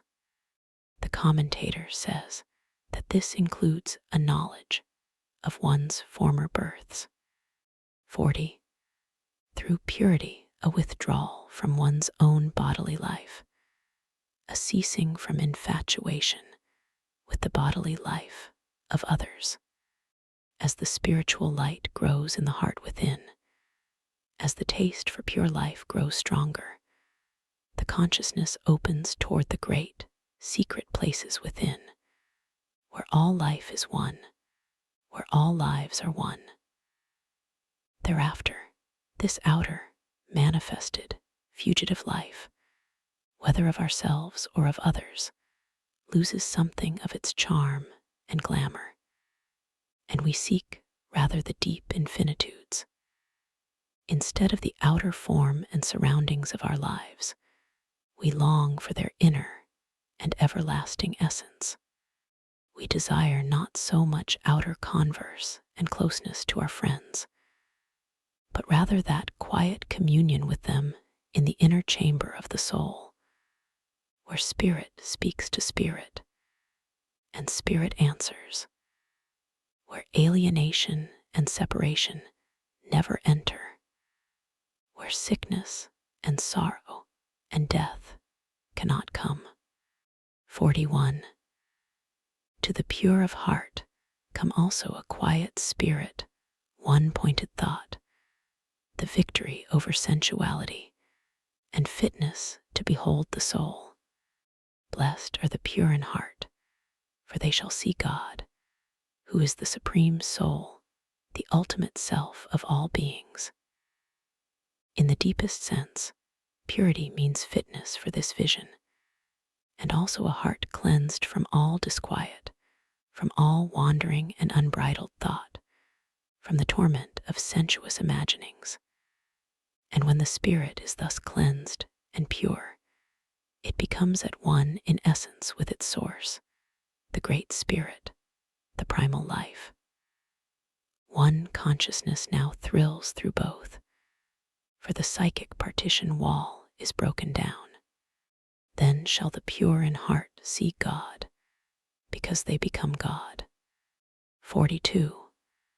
From acceptance, the disciple gains happiness supreme. One of the wise has said, accept conditions, accept others, accept yourself. This is the true acceptance, for all these things are what they are through the will of the higher self, except their deficiencies, which come through thwarting the will of the higher self, and can be conquered only through compliance with that will. By the true acceptance, the disciple comes into oneness of spirit with the overruling soul. And since the own nature of the soul is being, happiness, bliss, he comes thereby into happiness supreme. 43. The perfection of the powers of the bodily vesture comes through the wearing away of impurities and through fervent aspiration. This is true of the physical powers and of those which dwell in the higher vestures. There must be, first, purity, as the blood must be pure, before one can attain to physical health.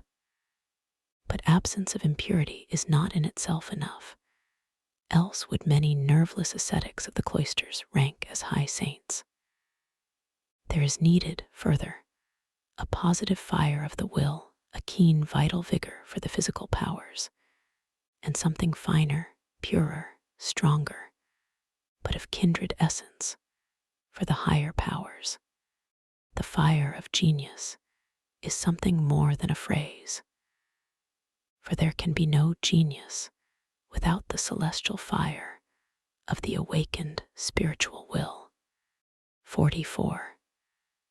Through spiritual reading, the disciple gains communion with the divine power on which his heart is set.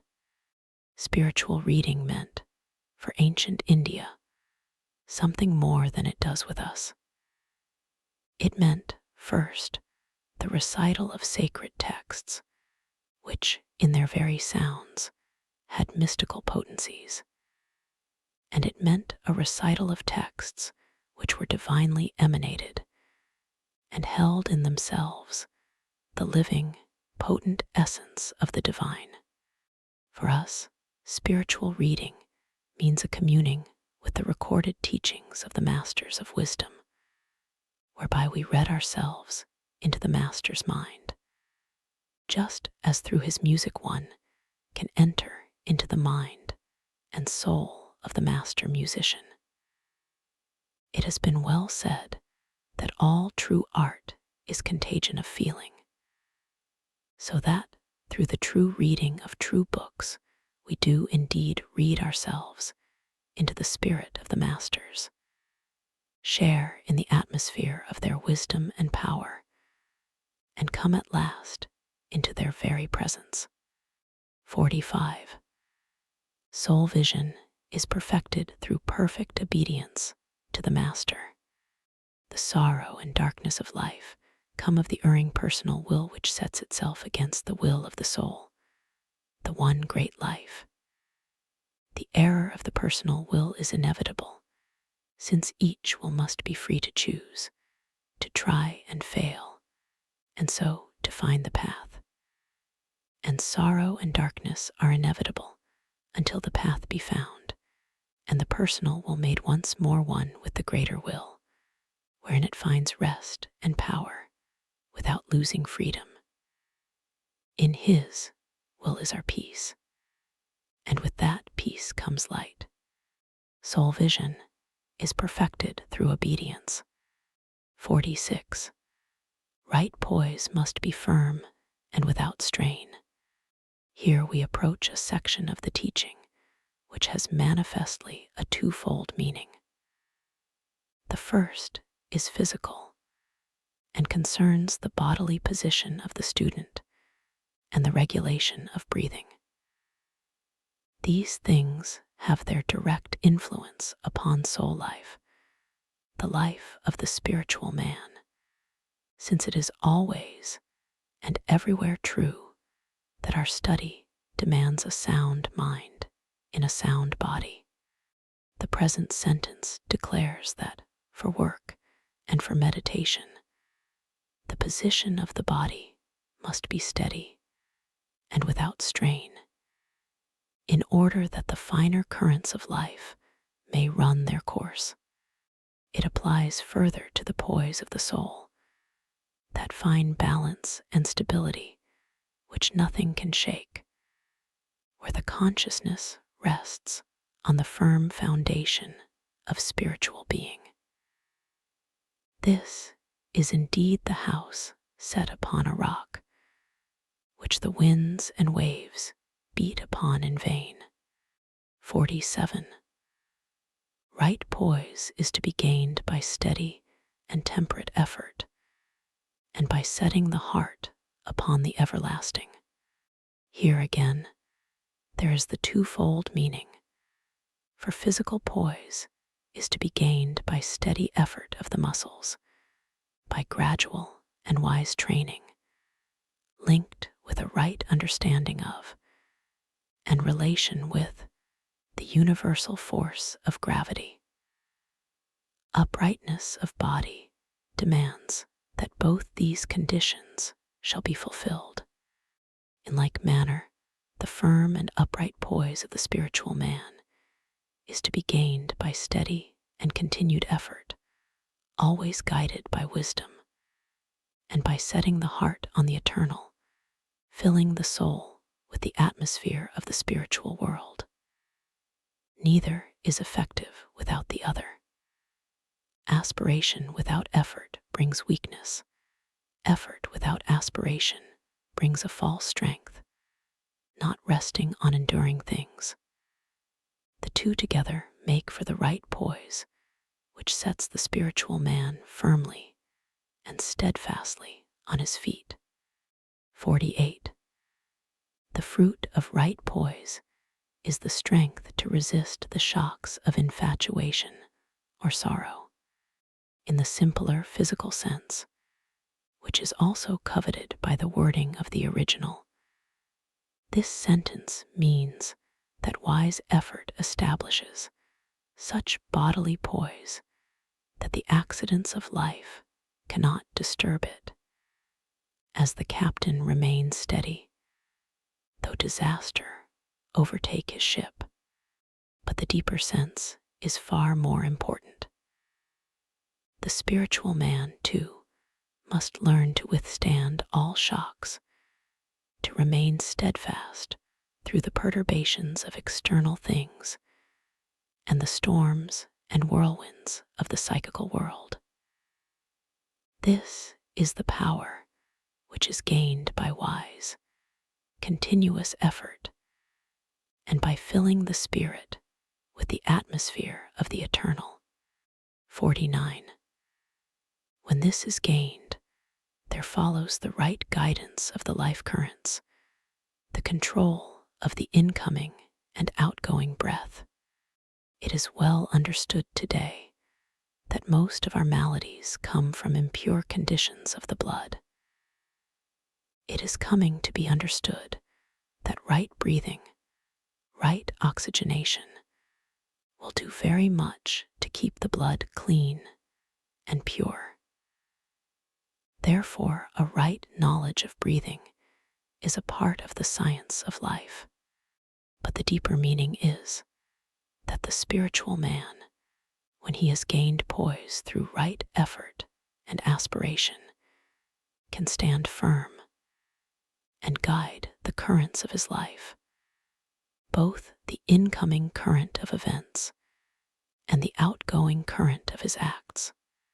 Exactly the same symbolism is used in the saying, "Not that which goeth into the mouth defileth a man, but that which cometh out of the mouth, this defileth a man." Those things which proceed out of the mouth come forth from the heart. Out of the heart proceed evil thoughts, murders, uncleanness, thefts, false witness, blasphemies. Therefore, the first step in purification is to keep the commandments. 50. The life current is either outward or inward or balanced. It is regulated according to place, time, number. It is prolonged and subtle. The technical, physical side of this has its value. In the breath, there should be right inbreathing, followed by the period of pause, when the air comes into contact with the blood, and this again followed by right outbreathing, even, steady, silent. Further, the lungs should be evenly filled. Many maladies may arise from the neglect and consequent weakening of some region of the lungs. And the number of breaths is so important, so closely related to health, that every nurse's chart records it. But the deeper meaning is concerned with the currents of life, with that which goeth into and cometh out of the heart. 51. The fourth degree transcends external and internal objects. The inner meaning seems to be that, in addition to the 3 degrees of control already described, control, that is, over the incoming current of life, over the outgoing current, and over the condition of pause or quiescence, there is a 4th degree of control, which holds in complete mastery both the outer passage of events and the inner currents of thoughts and emotions.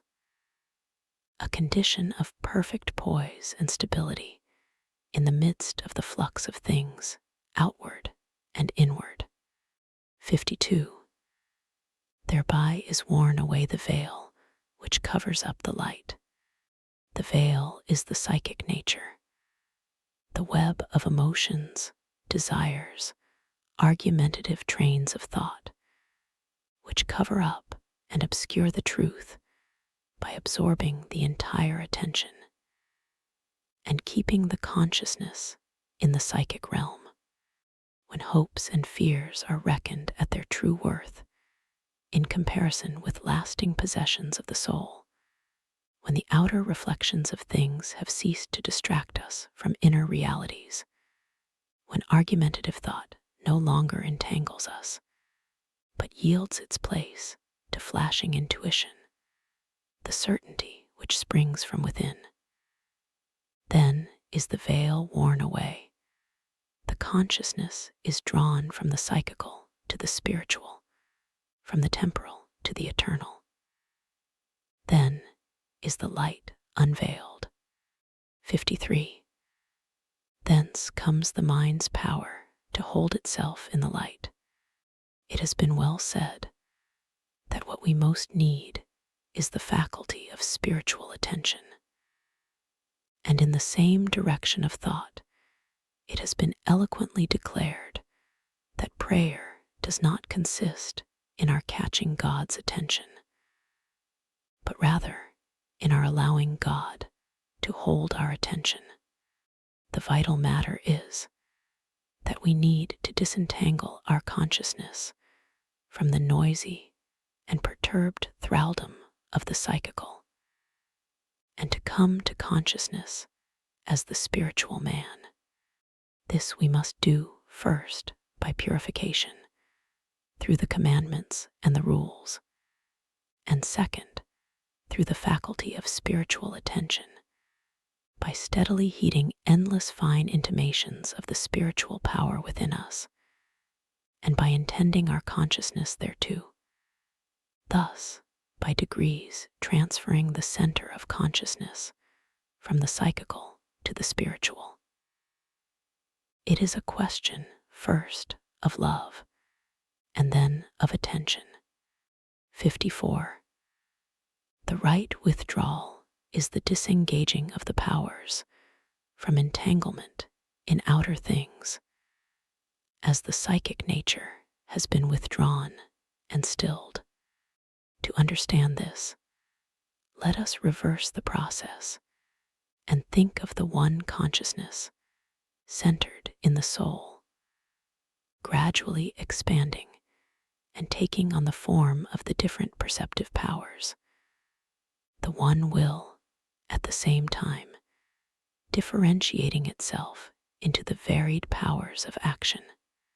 Now let us imagine this to be reversed, so that the spiritual force, which has gone into the differentiated powers, is once more gathered together into the inner power of intuition and spiritual will, taking on that unity which is the hallmark of spiritual things, as diversity is the seal of material things. It is all a matter of love for the quality of spiritual consciousness, as against psychical consciousness, of love and attention. For where the heart is, there will the treasure be also. Where the consciousness is, there will the vesture with its powers be developed. 55. Thereupon follows perfect mastery over the powers, when the spiritual condition which we have described is reached, with its purity, poise, and illuminated vision. The spiritual man is coming into his inheritance and gaining complete mastery of his powers. Indeed, much of the struggle to keep the commandments and the rules has been paving the way for this mastery.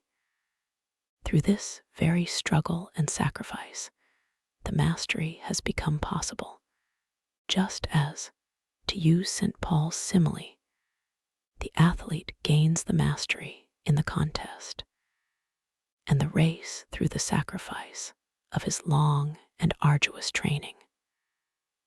Thus, he gains the crown. Introduction to Book 3. The third book of the Sutras is the book of spiritual powers. In considering these spiritual powers, two things must be understood and kept in memory.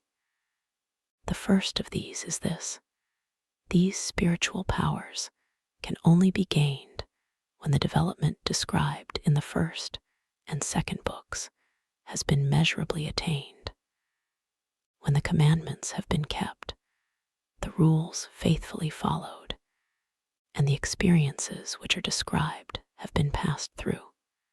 For only after this is the spiritual man so far grown, so far disentangled from the psychical bandages and veils which have confined and blinded him, that he can use his proper powers and faculties.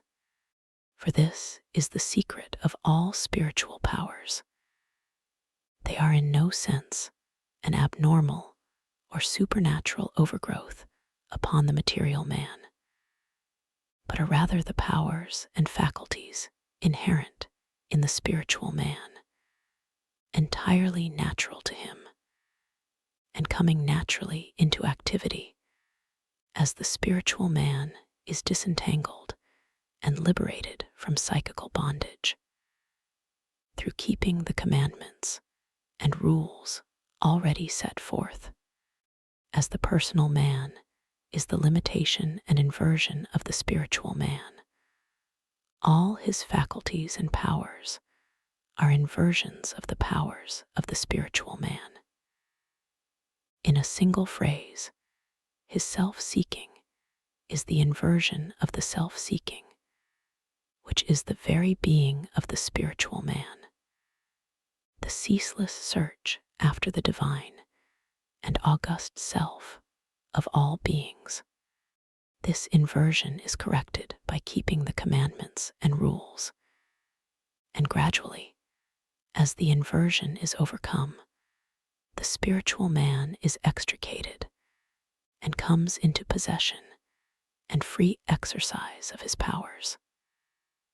The spiritual powers, therefore, are the powers of the grown and liberated spiritual man. They can only be developed and used as the spiritual man grows and attains liberation through obedience. This is the first thing to be kept in mind in all that is said of spiritual powers in the 3rd and 4th books of the Sutras.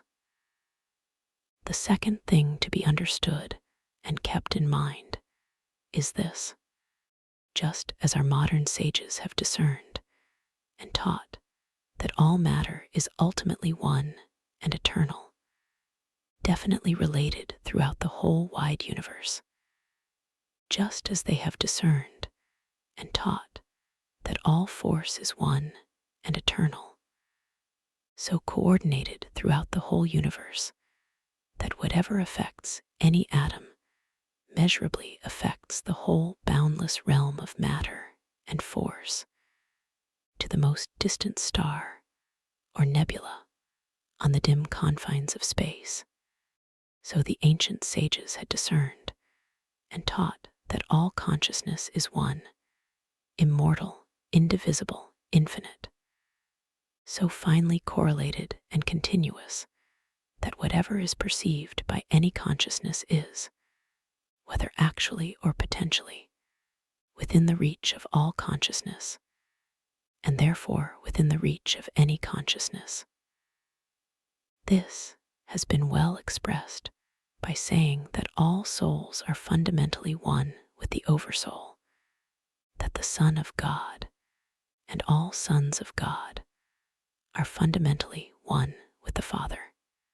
When the consciousness is cleared of psychic bonds and veils, when the spiritual man is able to stand, to see, then this superb law comes into effect.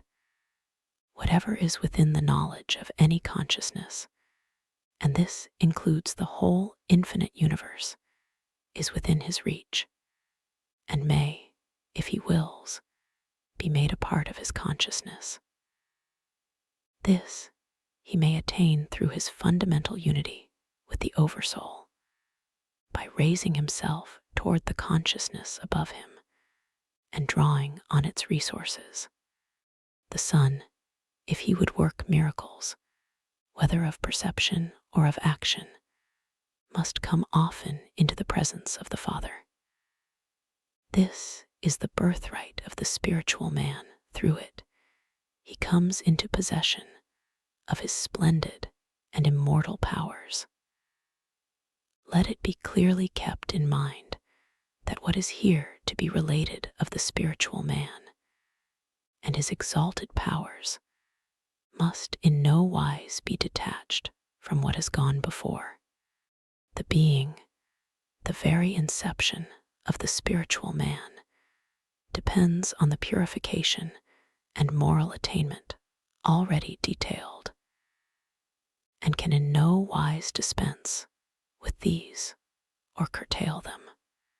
Let no one imagine that the true life, the true powers of the spiritual man, can be attained by any way except the hard way of sacrifice, of trial, of renunciation, of selfless self-conquest, and genuine devotion to the weal of all others.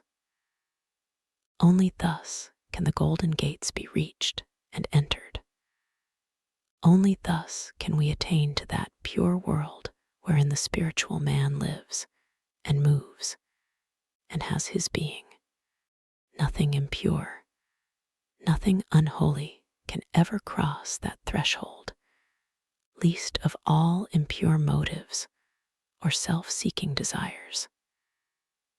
These must be burnt away before an entrance to that world can be gained. But where there is light, there is shadow, and the lofty light of the soul casts upon the clouds of the midworld the shadow of the spiritual man and of his powers. The bastard vesture and the bastard powers of psychism are easily attained. Yet, even when attained, they are a delusion, the very essence of unreality. Therefore, ponder well the earlier rules and lay a firm foundation of courage, sacrifice, selflessness, holiness. Book 3. 1. The binding of the perceiving consciousness to a certain region is attention, dharana. Emerson quotes Sir Isaac Newton as saying that he made his great discoveries by intending his mind on them. That is what is meant here. I read the page of a book while inking of something else. At the end of each page, I have no idea of what it is about, and read it again, still thinking of something else, with the same result. Then I wake up, so to speak, make an effort of attention, fix my thought on what I am reading, and easily take in its meaning. The act of will, the effort of attention, the intending of the mind on each word and line of the page, just as the eyes are focused on each word and line, is the power here contemplated. It is the power to focus the consciousness on a given spot and hold it, their attention, is the first and indispensable step in all knowledge. Attention to spiritual things is the first step to spiritual knowledge. 2. A prolonged holding of the perceiving consciousness in that region is meditation dhyana. This will apply equally to outer and inner things. I may for a moment fix my attention on some visible object in a single penetrating glance, or I may hold the attention fixedly on it until it reveals far more of its nature than a single glance could perceive. The first is the focusing of the searchlight of consciousness upon the object. The other is the holding of the white beam of light steadily and persistently on the object until it yields up the secret of its details. So for things within, one may fix the inner glance for a moment on spiritual things, or one may hold the consciousness steadily upon them until what was in the dark slowly comes forth into the light and yields up its immortal secret. But this is possible only for the spiritual man, after the commandments and the rules have been kept. For until this is done, the thronging storms of psychical thoughts dissipate and distract the attention, so that it will not remain fixed on spiritual things. The cares of this world, the deceitfulness of riches, choke the word of the spiritual message. 3. When the perceiving consciousness in this meditative is wholly given to illuminating the essential meaning of the object contemplated, and is freed from the sense of separateness and personality. This is contemplation, samadhi. Let us review the steps so far taken. First, the beam of perceiving consciousness is focused on a certain region or subject through the effort of attention. Then this attending consciousness is held on its object. Third, there is the ardent will to know its meaning, to illumine it with comprehending thought. Fourth, all personal bias, all desire merely to endorse a previous opinion and so prove oneself right, and all desire for personal profit or gratification must be quite put away. There must be a purely disinterested love of truth for its own sake. Thus is the perceiving consciousness made void, as it were, of all personality or sense of separateness. The personal limitation stands aside and lets the all-consciousness come to bear upon the problem. The Oversoul bends its ray upon the object and illumines it with pure light. For when these three, attention, meditation, contemplation, are exercised at once, this is perfectly concentrated meditation, saniyama, when the personal limitation of the perceiving consciousness stands aside and allows the all-conscious to come to bear upon the problem. Then arises that real knowledge, which is called a flash of genius. That real knowledge which makes discoveries, and without which no discovery can be made, however painstaking the effort. For genius is the vision of the spiritual man, and that vision is a question of growth rather than present effort. The right effort, rightly continued, will in time infallibly lead to growth and vision. Through the power thus to set aside personal limitation, to push aside petty concerns and cares, and steady the whole nature, and will in an ardent love of truth and desire to know it.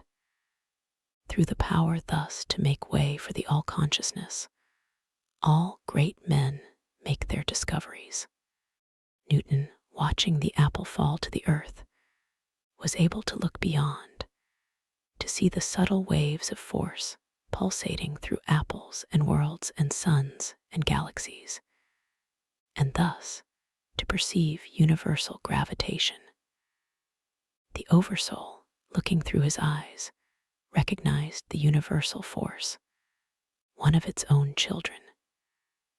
Darwin, watching the forms and motions of plants and animals, let the same august consciousness come to bear on them, and saw infinite growth perfected through ceaseless struggle.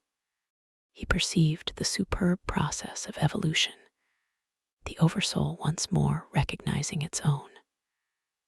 Fraunhofer, noting the dark lines in the band of sunlight in his spectroscope, divined their identity with the bright lines in the spectra of incandescent iron, sodium, and the rest, and so saw the oneness of substance in the worlds and suns, the unity of the materials of the universe.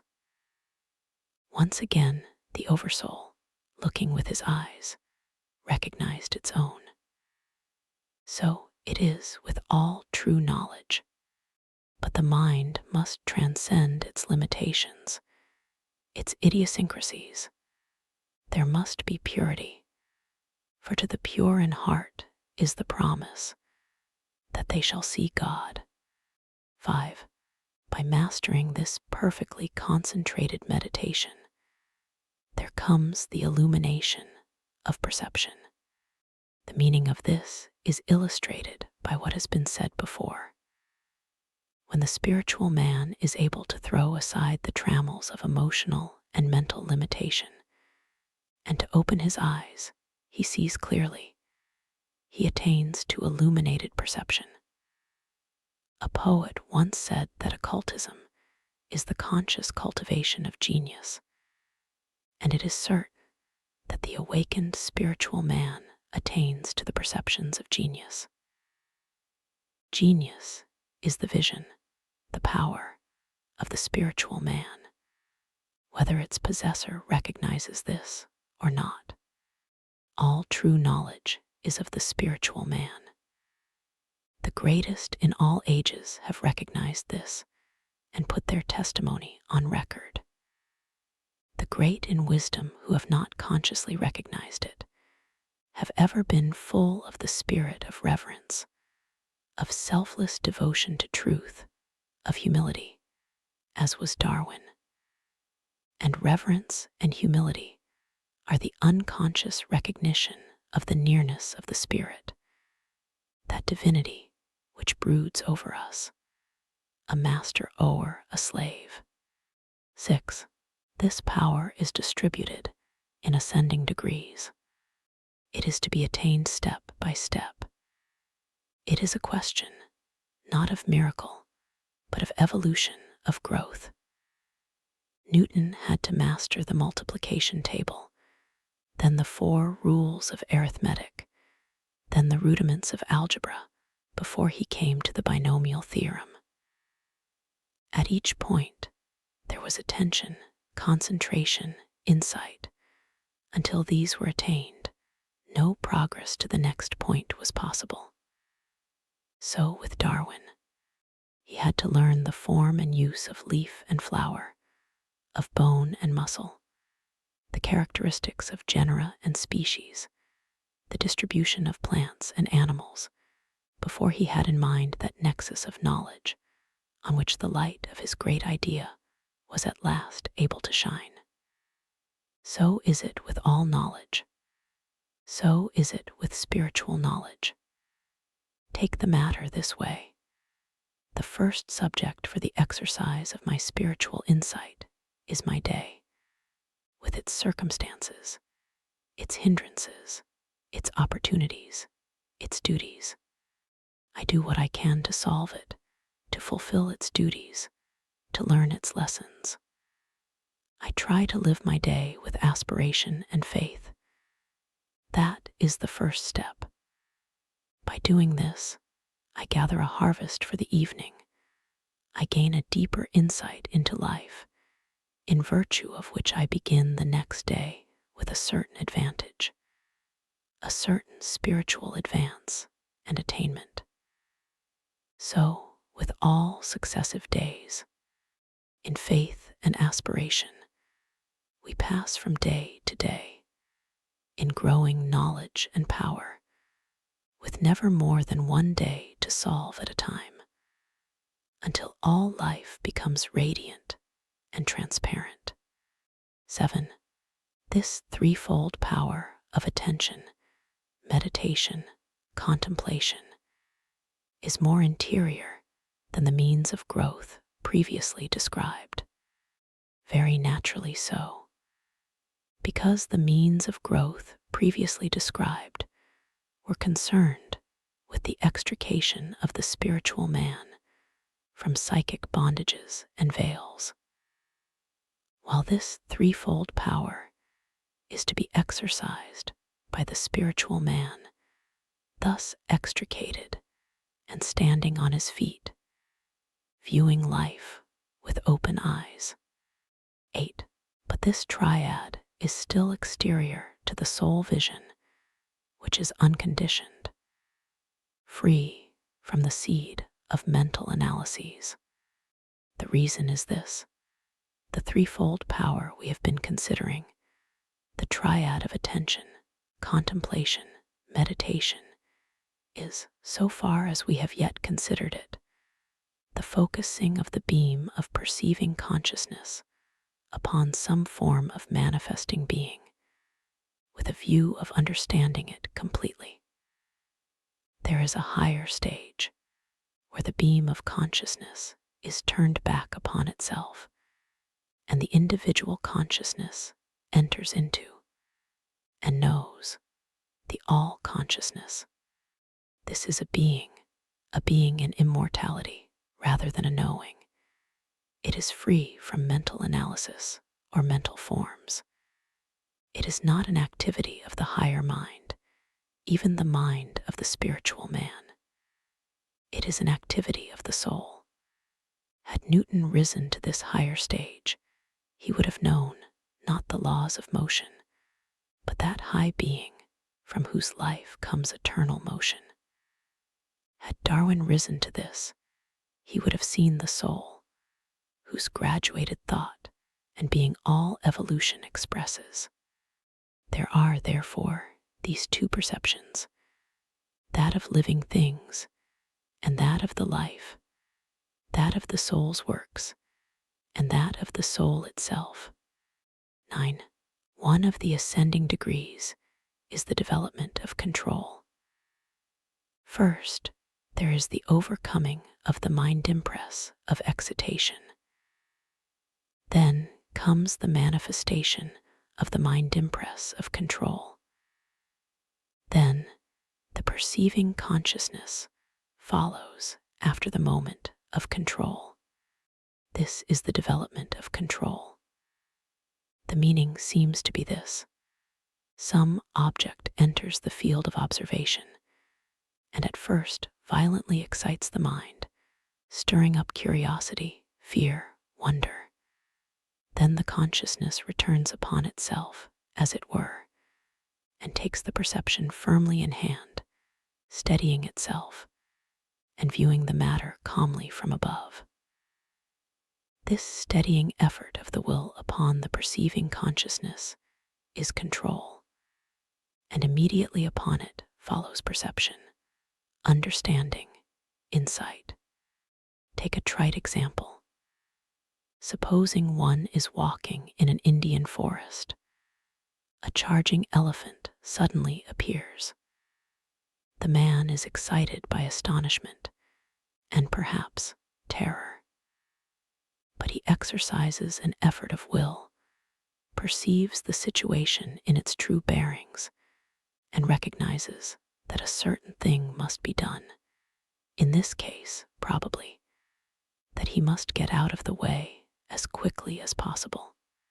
Or a comet, unheralded, appears in the sky like a flaming sword. The beholder is at first astonished, perhaps terror-stricken, but he takes himself in hand, controls his thoughts, views the apparition calmly, and finally calculates its orbit and its relation to meteor showers. These are extreme illustrations, but with all knowledge, the order of perception is the same. First, the excitation of the mind by the new object impressed on it, then the control of the mind from within, upon which follows the perception of the nature of the object. Where the eyes of the spiritual man are open, this will be a true and penetrating spiritual perception. In some such way do our living experiences come to us, first with a shock of pain. Then the soul steadies itself and controls the pain. Then the spirit perceives the lesson of the event and its bearing upon the progressive revelation of life. 10. Through frequent repetition of this process, the mind becomes habituated to it, and there arises an equable flow of perceiving consciousness. Control of the mind by the soul, like control of the muscles by the mind, comes by practice and constant voluntary repetition. As an example of control of the muscles by the mind, take the ceaseless practice by which a musician gains mastery over his instrument, or a fencer gains skill with a rapier. Innumerable small efforts of attention will make a result which seems well nigh miraculous, which, for the novice, is really miraculous. Then consider that far more wonderful instrument perceiving mind played on by that fine musician, the soul. Here again, innumerable small efforts of attention will accumulate into mastery, and a mastery worth winning. For a concrete example, take the gradual conquest of each day, the effort to live that day for the soul. To him that is faithful unto death, the Master gives the crown of life. 11.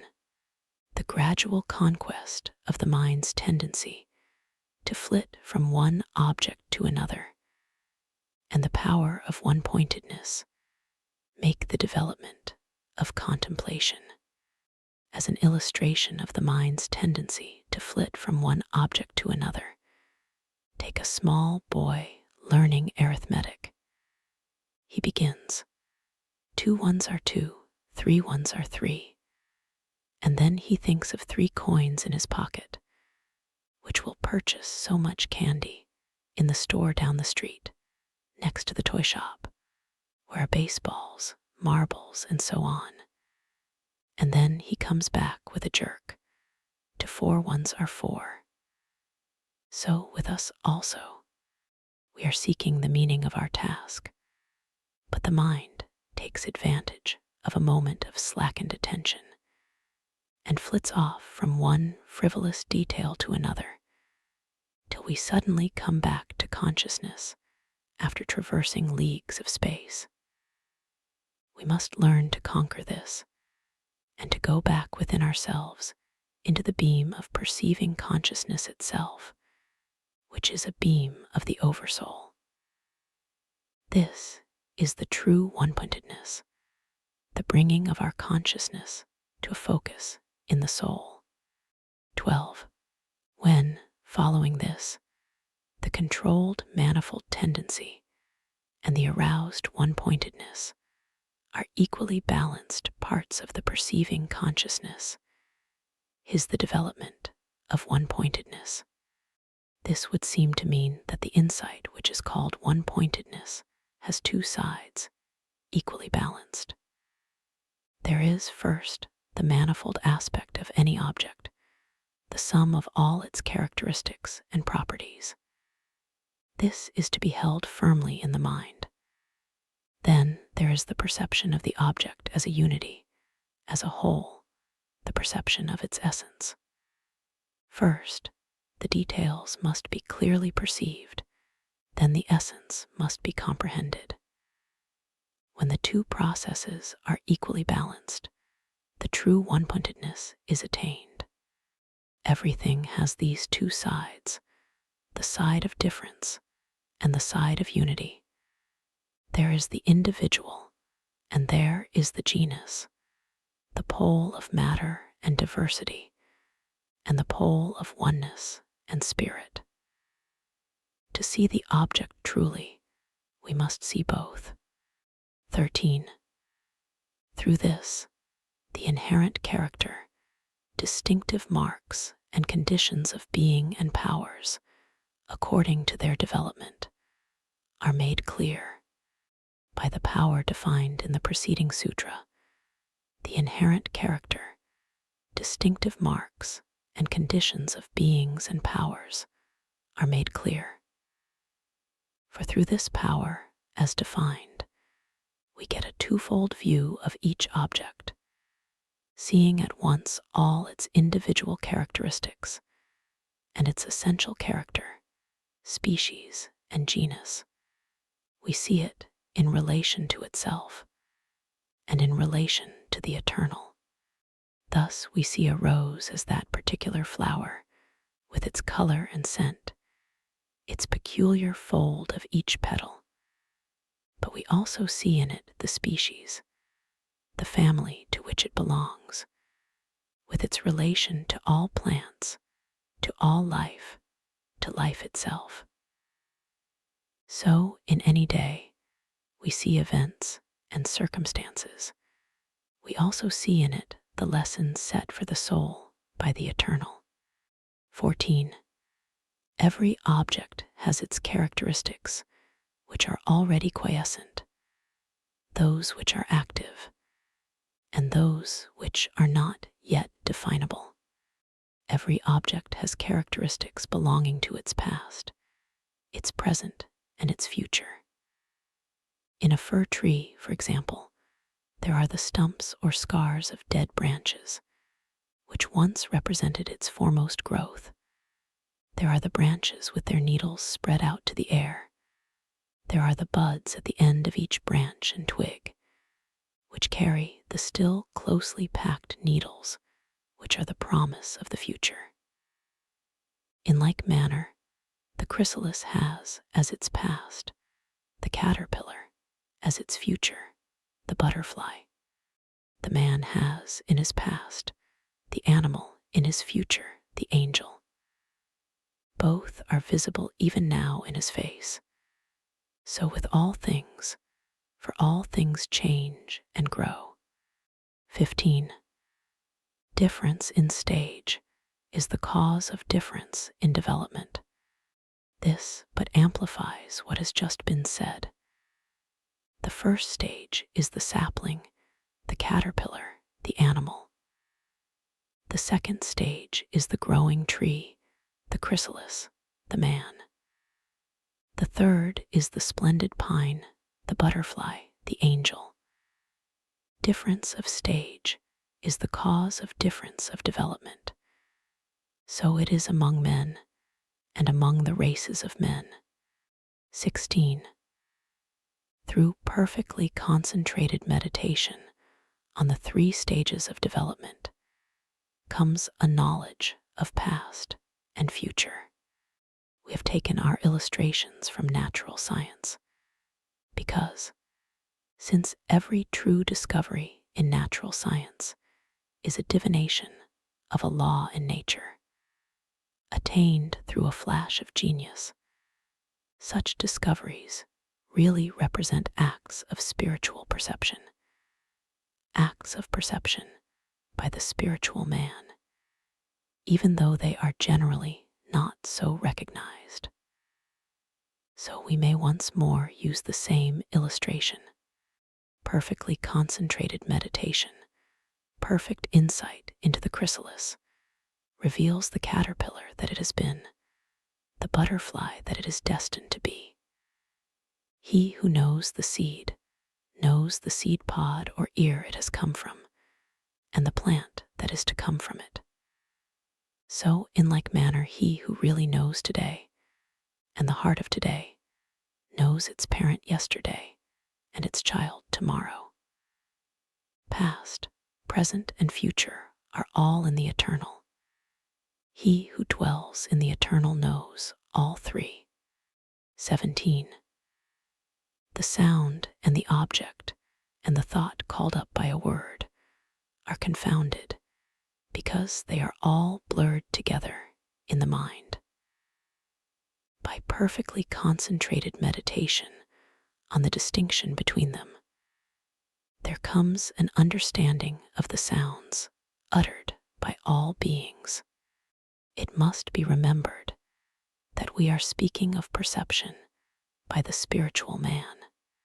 Sound, like every force, is the expression of a power of the eternal. Infinite shades of this power are expressed in the infinitely varied tones of sound. He who, having entry to the consciousness of the eternal, knows the essence of this power, can divine the meanings of all sounds, from the voice of the insect to the music of the spheres. In like manner, he who has attained to spiritual vision can perceive the mind images in the thoughts of others, with the shade of feeling which goes with them, thus reading their thoughts as easily as he hears their words. Every one has the germ of this power, since difference of tone will give widely differing meanings to the same words, meanings which are intuitively perceived by everyone. 18. When the mind impressions become visible, there comes an understanding of previous births. This is simple enough if we grasp the truth of rebirth. The fine harvest of past experiences is drawn into the spiritual nature, forming, indeed, the basis of its development. When the consciousness has been raised to a point above these fine subjective impressions and can look down upon them from above, this will in itself be a remembering of past births. 19. By perfectly concentrated meditation on mind images is gained the understanding of the thoughts of others. Here, for those who can profit by it, is the secret of thought reading. Take the simplest case of intentional thought transference.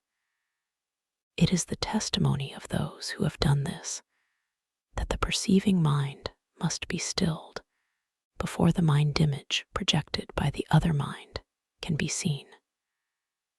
With it comes a sense of the feeling and temper of the other mind, and so on, in higher degrees. 20. But since that, on which the thought in the mind of another rests, is not objective to the thought reader's consciousness, he perceives the thought only, and not also that on which the thought rests. The meaning appears to be simple. One may be able to perceive the thoughts of someone at a distance. One cannot, by that means alone, also perceive the external surroundings of that person which arouse these thoughts.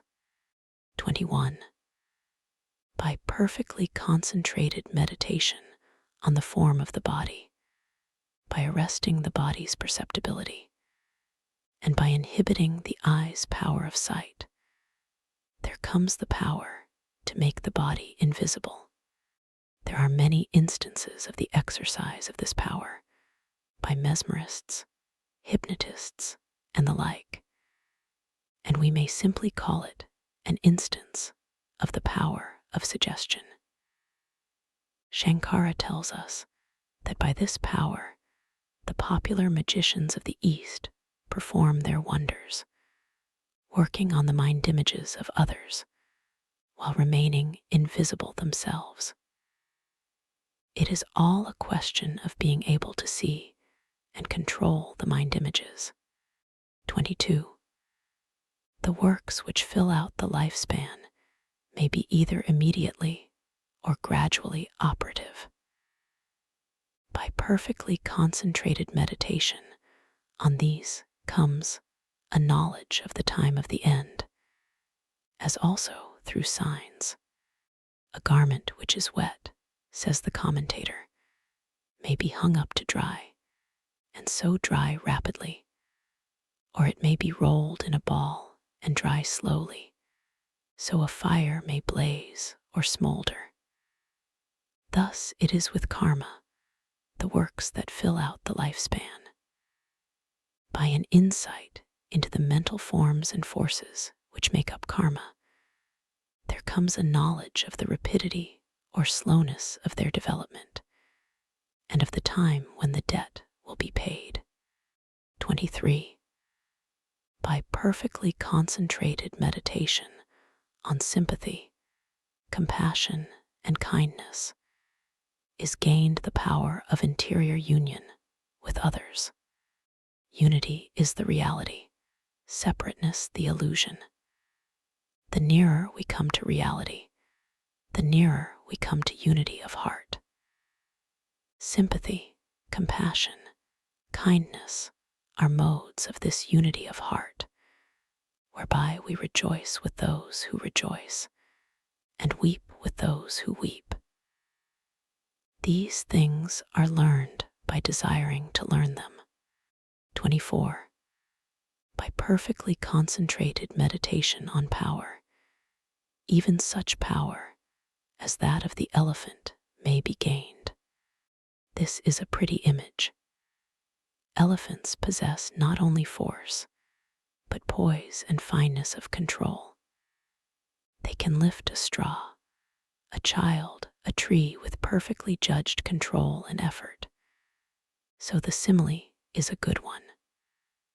By detachment, by withdrawing into the soul's reservoir of power, we can gain all these: force and fineness and poise, the ability to handle with equal mastery things small and great, concrete and abstract alike. 25. By bending upon them the awakened inner light, there comes a knowledge of things subtle or concealed or obscure. As was said at the outset, each consciousness is related to all consciousness, and through it has a potential consciousness of all things, whether subtle or concealed or obscure. An understanding of this great truth will come with practice. As one of the wise has said, we have no conception of the power of meditation. 26. By perfectly concentrated meditation on the sun comes a knowledge of the worlds. This has several meanings. First, by a knowledge of the constitution of the sun, astronomers can understand the kindred nature of the stars. And it is said that there is a finer astronomy where the spiritual man is the astronomer. But the sun also means the soul, and through knowledge of the soul comes a knowledge of the realms of life. 27. By perfectly concentrated meditation on the moon comes a knowledge of the lunar mansions. Here again are different meanings. The moon is, first, the companion planet, which each day passes backward through one mansion of the stars. By watching the moon, the boundaries of the mansion are learned, with their succession in the great time dial of the sky. But the moon also symbolizes the analytic mind, with its divided realms, and these, too, may be understood through perfectly concentrated meditation. 28. By perfectly concentrated meditation on the fixed pole star comes a knowledge of the motions of the stars. Addressing duty, stern daughter of the voice of God, Wordsworth finely said, "Thou cost preserve the stars from wrong, and the most ancient heavens through thee are fresh and strong," thus suggesting a profound relation between the moral powers and the powers that rule the worlds. So in this sutra, the fixed pole star is the eternal spirit about which all things move, as well as the star toward which points the axis of the earth. Deep mysteries attend both, and the veil of mystery is only to be raised by meditation, by open-eyed vision of the awakened spiritual man. 29. Perfectly concentrated meditation on the center of force in the lower trunk brings an understanding of the order of the bodily powers. We are coming to a vitally important part of the teaching of yoga, namely, the spiritual man's attainment of full self-consciousness, the awakening of the spiritual man as a self-conscious individual behind and above the natural man. In this awakening, and in the process of gestation which precedes it, there is a close relation with the powers of the natural man, which are, in a certain sense, the projection, outward and downward, of the powers of the spiritual man. This is notably true of that creative power of the spiritual man, which, when embodied in the natural man, becomes the power of generation. Not only is this power the cause of the continuance of the bodily race of mankind, but further, In the individual, it is the key to the dominance of the personal life, rising, as it were, through the life channels of the body. It flushes the personality with physical force and maintains and colors the illusion that the physical life is the dominant and all-important expression of life. In due time, when the spiritual man has begun to take form, the creative force will be drawn off and become operative in building the body of the spiritual man, just as it has been operative in the building of physical bodies through generation in the natural world. Perfectly concentrated meditation on the nature of this force means, first, that rising of the consciousness into the spiritual world already described, which gives the one sure foothold for meditation. And then, from that spiritual point of vantage, not only an insight into the creative force in its spiritual and physical aspects, but also a gradually attained control of this wonderful force, which will mean its direction to the body of the spiritual man, and its gradual withdrawal from the body of the natural man, until the overpressure, so general and such a fruitful source of misery in our day, is abated, and purity takes the place of passion. This overpressure, which is the cause of so many evils and so much of human shame, is an abnormal, not a natural, condition. It is primarily due to spiritual blindness, to blindness regarding the spiritual man, and ignorance even of his existence. For by this blind ignorance are closed the channels through which, were they open, the creative force could flow into the body of the spiritual man, there building up an immortal vesture. There is no cure for blindness, with its consequent overpressure and attendant misery and shame, but spiritual vision, spiritual aspiration, sacrifice, the new birth from above. There is no other way to lighten the burden, to lift the misery and shame from human life. Therefore, let us follow after sacrifice and aspiration. Let us seek the light. In this way, only shall we gain that insight into the order of the bodily powers and that mastery of them, which this sutra implies. 30. By perfectly concentrated meditation on the center of force in the well of the throat, there comes the cessation of hunger and thirst. We are continuing the study of the bodily powers and centers of force in their relation to the powers and forces of the spiritual man. We have already considered the dominant power of physical life, the creative power which secures the continuance of physical life, and further, the manner in which, through aspiration and sacrifice, it is gradually raised and set to the work of upbuilding the body of the spiritual man.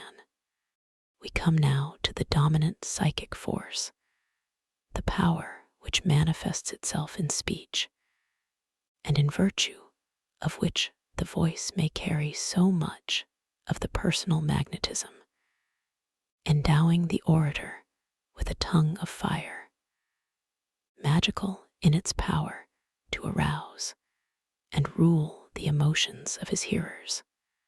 This emotional power, this distinctively psychical force, is the cause of hunger and thirst, the psychical hunger and thirst for sensations, which is the source of our two-sided life of emotionalism, with its hopes and fears, its expectations and memories, its desires and hates. The source of this psychical power, or perhaps we should say, Its center of activity in the physical body is said to be in the cavity of the throat. Thus, in the Taittiriya Upanishad it is written, "There is this shining ether in the inner being. Therein is the spiritual man, formed through thought, immortal, golden. Inward, in the palate, the organ that hangs down like a nipple, this is the womb of Indra. And there, where the dividing of the hair turns, extending upward to the crown of the head, Indra is the name given to the creative power of which we have spoken, and which, we are told, resides in the organ which hangs down like a nipple, inward, in the palate." 31.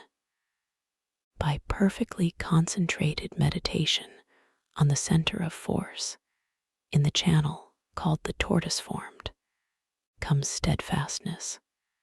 We are concerned now with the center of nervous or psychical force below the cavity of the throat, in the chest, in which is felt the sensation of fear.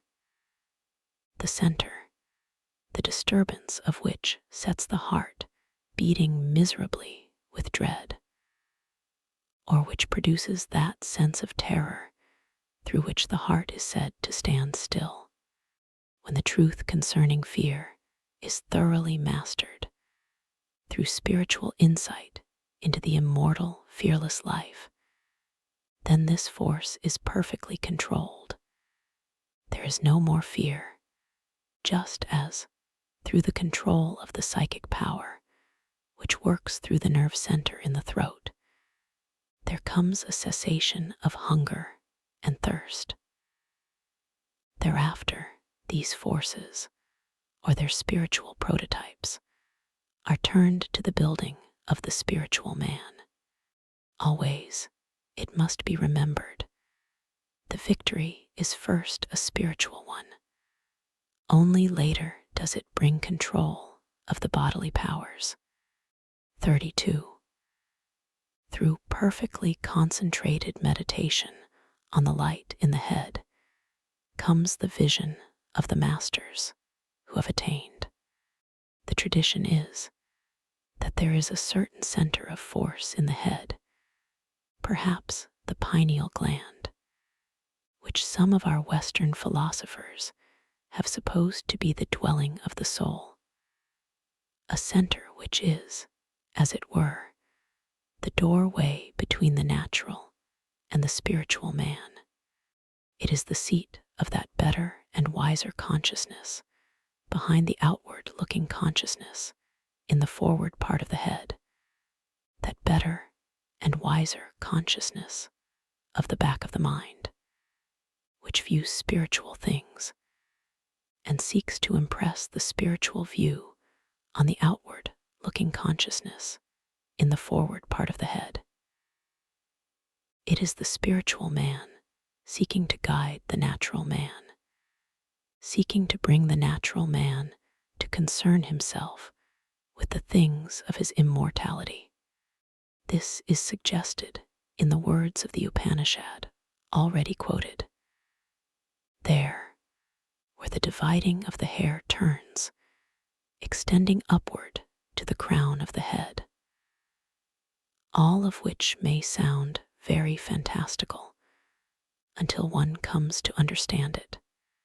It is said that when this power is fully awakened, it brings a vision of the great companions of the spiritual man, those who have already attained, crossing over to the further shore of the sea of death and rebirth. Perhaps it is to this divine sight that the Master alluded, who is reported to have said, "I counsel you to buy of me eye salve, that you may see." It is of this same vision of the great companions, the children of light, that a seer wrote, "Though inland far we be, our souls have sight of that immortal sea which brought us hither, can in a moment travel thither, and see the children sport upon the shore, and hear the mighty waters rolling evermore. 33. Or through the divining power of tuition, he knows all things. This is really the supplement, the spiritual side of the sutra just translated. Step by step, as the better consciousness, the spiritual view, gains force in the back of the mind. So, in the same measure, the spiritual man is gaining the power to see, learning to open the spiritual eyes. When the eyes are fully opened, the spiritual man beholds the great companions standing about him. He has begun to know all things. This divining power of intuition is the power which lies above and behind the so-called rational mind. The rational mind formulates a question and lays it before the intuition, which gives a real answer, often immediately distorted by the rational mind, yet always embodying a kernel of truth. It is by this process, through which the rational mind brings questions to the intuition for solution, that the truths of science are reached, the flashes of discovery and genius. But this higher power need not work in subordination to the so-called rational mind. It may act directly as full illumination, the vision and the faculty divine. 34. By perfectly concentrated meditation on the heart, the interior being, comes the knowledge of consciousness. The heart here seems to mean, as it so often does in the Upanishads, the interior, spiritual nature, the consciousness of the spiritual man, which is related to the heart and to the wisdom of the heart. By steadily seeking after and finding the consciousness of the spiritual man, by coming to consciousness as the spiritual man, a perfect knowledge of consciousness will be attained. For the consciousness of the spiritual man has this divine quality. While being and remaining a truly individual consciousness, it at the same time flows over, as it were, and blends with the divine consciousness above and about it, the consciousness of the great companions. And by showing itself to be one with the divine consciousness, it reveals the nature of all consciousness, the secret that all consciousness is one and divine. 35. The personal self seeks to feast on life through a failure to perceive the distinction between the personal self and the spiritual man. All personal experience really exists for the sake of another, namely, the spiritual man. By perfectly concentrated meditation on experience for the sake of the self comes a knowledge of the spiritual man, the divine ray of the higher self, which is eternal, impersonal, and abstract, descends into life and forms a personality, which, through the stress and storm of life, is hammered into a definite and concrete self-conscious individuality. Problem is to blend these two powers, taking the eternal and spiritual being of the first and blending with it, transferring into it, the self-conscious individuality of the second, and thus bringing to life a third being, the spiritual man, who is heir to the immortality of his father, the higher self, and yet has the self-conscious, concrete individuality of his other parent, the personal self. This is the true immaculate conception, the new birth from above, conceived of the Holy Spirit. Of this new birth it is said, that That which is born of the Spirit is spirit. Ye must be born again.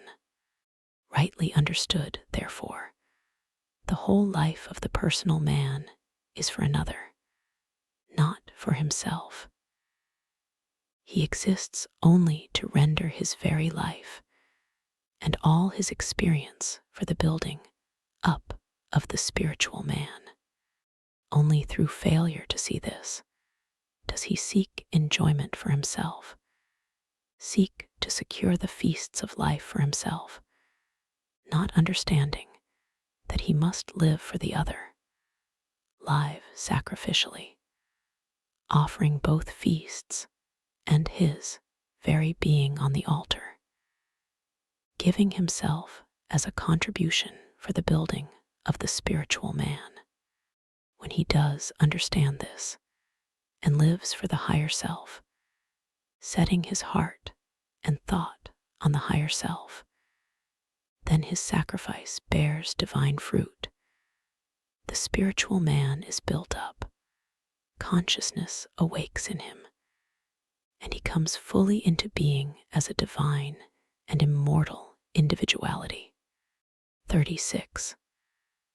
Thereupon are born the divine power of intuition, and the hearing, the touch, the vision, the taste, and the power of smell of the spiritual man. When, in virtue of the perpetual sacrifice of the personal man, daily and hourly giving his life for his divine brother, the spiritual man, and through the radiance ever pouring down from the higher self, eternal in the heavens, the spiritual man comes to birth there, awake in him those powers whose physical counterparts we know in the personal man. The spiritual man begins to see, to hear, to touch, to taste, and besides the senses of the spiritual man, there awakes his mind, that divine counterpart of the mind of the physical man, the power of direct and immediate knowledge, the power of spiritual intuition, of divination. This power, as we have seen, owes its virtue to the unity, the continuity of consciousness, whereby whatever is known to any consciousness is knowable by any other consciousness. Thus, the consciousness of the spiritual man, who lives above our narrow barriers of separateness, is in intimate touch with the consciousness of the great companions, and can draw on that vast reservoir for all real needs. Thus arises within the spiritual man that certain knowledge which is called intuition, divination, illumination. 37. These powers stand in contradistinction to the highest spiritual vision. In manifestation, they are called magical powers. The divine man is destined to supersede the spiritual man, as the spiritual man supersedes the natural man. Then the disciple becomes a master.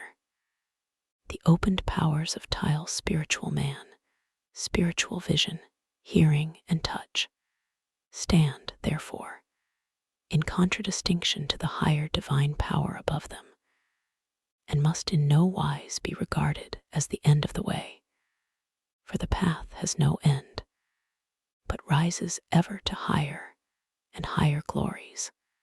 The soul's growth and splendor have no limit, so that, if the spiritual powers we have been considering are regarded as in any sense final, they are a hindrance, a barrier to the far higher powers of the divine man. But viewed from below, from the standpoint of normal physical experience, they are powers truly magical. As the powers natural to a four-dimensional being will appear magical to a three-dimensional being. 38. Through the weakening of the causes of bondage, And by learning the method of sassing, the consciousness is transferred to the other body. In due time, after the spiritual man has been formed and grown stable through the forces and virtues already enumerated, and after the senses of the spiritual man have awaked, there comes the transfer of the dominant consciousness, the sense of individuality, from the physical to the spiritual man. Thereafter, the physical man is felt to be a secondary, a subordinate, an instrument through whom the spiritual man works, and the spiritual man is felt to be the real individuality. This is, in a sense, the attainment to full salvation and immortal life.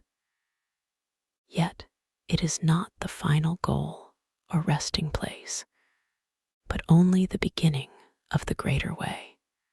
The means for this transfer are described as the weakening of the causes of bondage and an understanding of the method of passing from the one consciousness to the other. The first may also be described as detached meat and comes from the conquest of the delusion that the personal self is the real man. When that delusion abates and is held in check, the finer consciousness of the spiritual man begins to shine in the background of the mind. The transfer of the sense of individuality to this finer consciousness, and thus to the spiritual man, then becomes a matter of recollection, of attention.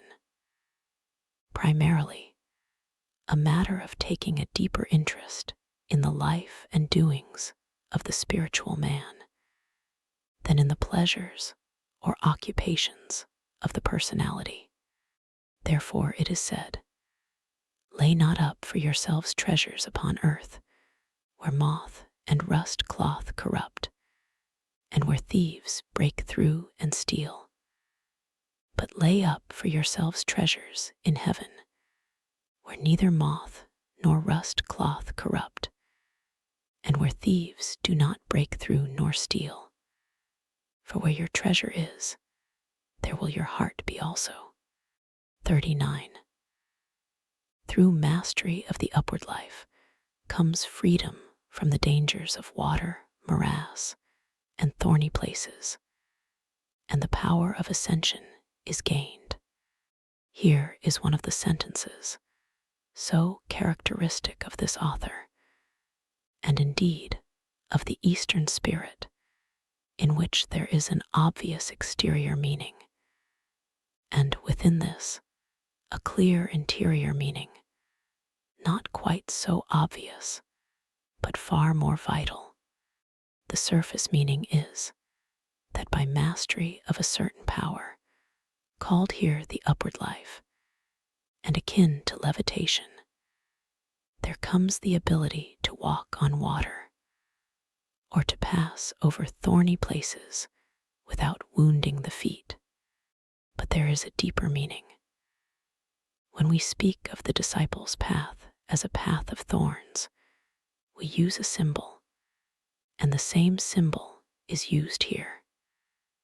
The upward life means something more than the power, often manifested in abnormal psychical experiences, of levitating the physical body or nearby physical objects. It means the strong power of aspiration, of upward will, which first builds and then awakes the spiritual man, and finally transfers the conscious individuality to him. For it is he who passes safely over the waters of death and rebirth, and is not pierced by the thorns in the path. Therefore it is said that he who would tread the path of power must look for a home in the air, and afterwards in the ether. Of the upward life, this is written in the Katha Upanishad. 101 are the heart's channels, of these one passes to the crown. going up this, he comes to the immortal. This is the power of ascension spoken of in the sutra. 40. By mastery of the binding life comes radiance. In the Upanishads, it is said that this binding life unites the upward life to the downward life, and these lives have their analogies in the vital breaths in the body. The thought in the text seems to be that when the personality is brought thoroughly under control of the spiritual man, through the life currents which bind them together, the personality is endowed with a new force, a strong personal magnetism. One might call it, such as is often an appanage of genius. But the text seems to mean more than this, and to have in view the vesture of the color of the sun, attributed by the Upanishads to the spiritual man. That vesture which a disciple has thus described: the Lord shall change our vile body, that it may be fashioned like unto his glorious body. Perhaps body of radiance would better translate the Greek. In both these passages, the teaching seems to be that the body of the full-grown spiritual man is radiant or luminous for those at least who have anointed their eyes wit. I salve so that they see. 41. From perfectly concentrated meditation on the correlation of hearing and the ether comes the power of spiritual hearing. Physical sound, we are told, is carried by the air, or by water, iron, or some medium on the same plane of substance. But then is a finer hearing, whose medium of transmission would seem to be the ether. Perhaps know that ether which carries light, heat, and magnetic waves, but it may be the far finer ether through which the power of gravity works.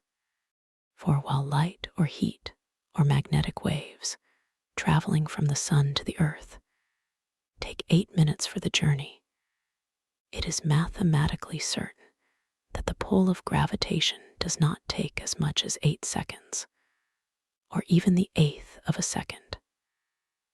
The pull of gravitation travels, it would seem, as quick as thought. So it may well be that, in thought transference or telepathy, the thoughts travel by the same way, carried by the same thought-swift medium. The transfer of a word by telepathy is the simplest and earliest form of the divine hearing of the spiritual man, as that power grows, and as, through perfectly concentrated meditation, the spiritual man comes into more complete mastery of it, he grows able to hear and clearly distinguish the speech of the great companions who counsel and comfort him on his way. They may speak to him either in wordless thoughts or in perfectly definite words and sentences. 42. By perfectly concentrated meditation, the correlation of the body with the ether, and by thinking of it as light as thistledown, will come the power to traverse the ether. It has been said that he who would tread the path of power must look for a home in the air, and afterwards in the ether. This would seem to mean, besides the constant injunction to detachment, that he must be prepared to inhabit first a psychic, and then an etheric body, the former being the body of dreams, the latter the body of the spiritual man, when he wakes up on the other side of dreamland. The gradual accustoming of the consciousness to its new etheric vesture, its gradual acclimatization, so to speak, in the etheric body of the spiritual man is what our text seems to contemplate. 43. When that condition of consciousness is reached, which is far-reaching and not confined to the body, which is outside the body and not conditioned by it, then the veil which conceals the light is worn away. Perhaps the best comment on this is afforded by the words of Paul. I knew a man in Christ above 14 years ago. Whether in the body, I cannot tell, or whether out of the body, I cannot tell. God knoweth, such a one caught up to the third heaven. And I knew such a man, whether in the body or out of the body, I cannot tell. God knoweth, how that he was caught up into paradise, and heard unspeakable or unspoken words, which it is not lawful for a man to utter. The condition is, briefly, that of the awakened spiritual man, who sees and hears beyond the veil. 44. Mastery of the elements comes from perfectly concentrated meditation on their 5 forms: the gross, the elemental, the subtle, the inherent, the purposive. These 5 forms are analogous to those recognized by modern physics: solid, liquid, gaseous, radiant, and ionic. When the piercing vision of the awakened spiritual man is directed to the forms of matter from within, as it were, from behind the scenes, then perfect mastery over the beggarly elements is attained. This is, perhaps, equivalent to the injunction: inquire of the earth, the air, and the water, of the secrets they hold for you. The development of your inner senses will enable you to do this. 45. Thereupon will come the manifestation of the atomic and other powers, which are the endowment of the body, together with its unassailable force. The body in question is, of course, the etheric body of the spiritual man. He is said to possess 8 powers: the atomic, the power of assimilating himself with the nature of the atom, which will, perhaps, involve the power to disintegrate material forms; the power of levitation; the power of limitless extension; the power of boundless reach, so that, as the commentator says, he can touch the moon with the tip of his finger; the power to accomplish his will; the power of gravitation; the correlative of levitation; the power of command; the power of creative will.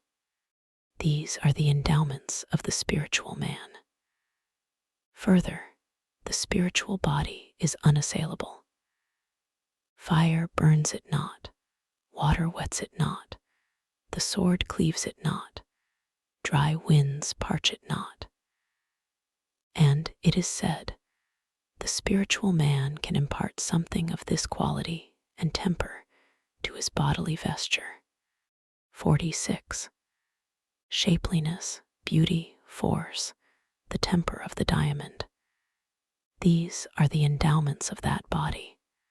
The spiritual man is shapely, beautiful, strong, firm as the diamond. Therefore it is written, these things saith the Son of God, who hath his eyes like unto a flame of fire, and his feet are like fine brass. He that overcometh and keepeth my works unto the end, to him will I give power over the nations, and he shall rule them with a rod of iron, and I will give him the morning star. 47. Mastery over the powers of perception and action comes through perfectly concentrated meditation on their 5-fold forms, namely, their power to grasp their distinctive nature, the element of self-consciousness in them, their inherence, and their purposiveness. Take, for example, sight. This possesses, first, the power to grasp, apprehend, perceive. Second, it has its distinctive form of perception, that is, visual perception. Third, it always carries with its operations self-consciousness, the thought, I perceive. Fourth, sight has the power of extension through the whole field of vision, even to the utmost star. Fifth, it is used for the purposes of the seer. So, with the other senses, perfectly concentrated meditation on each sense, of viewing it from behind and within, as is possible for the spiritual man, brings a mastery of the scope and true character of each sense, and of the world on which they report collectively. 48. Thence comes the power swift as thought, independent of instruments, and the mastery over matter. We are further enumerating the endowments of the spiritual man. Among these is the power to traverse space with the swiftness of thought, so that whatever place the spiritual man thinks of, to that he goes. In that place he already is.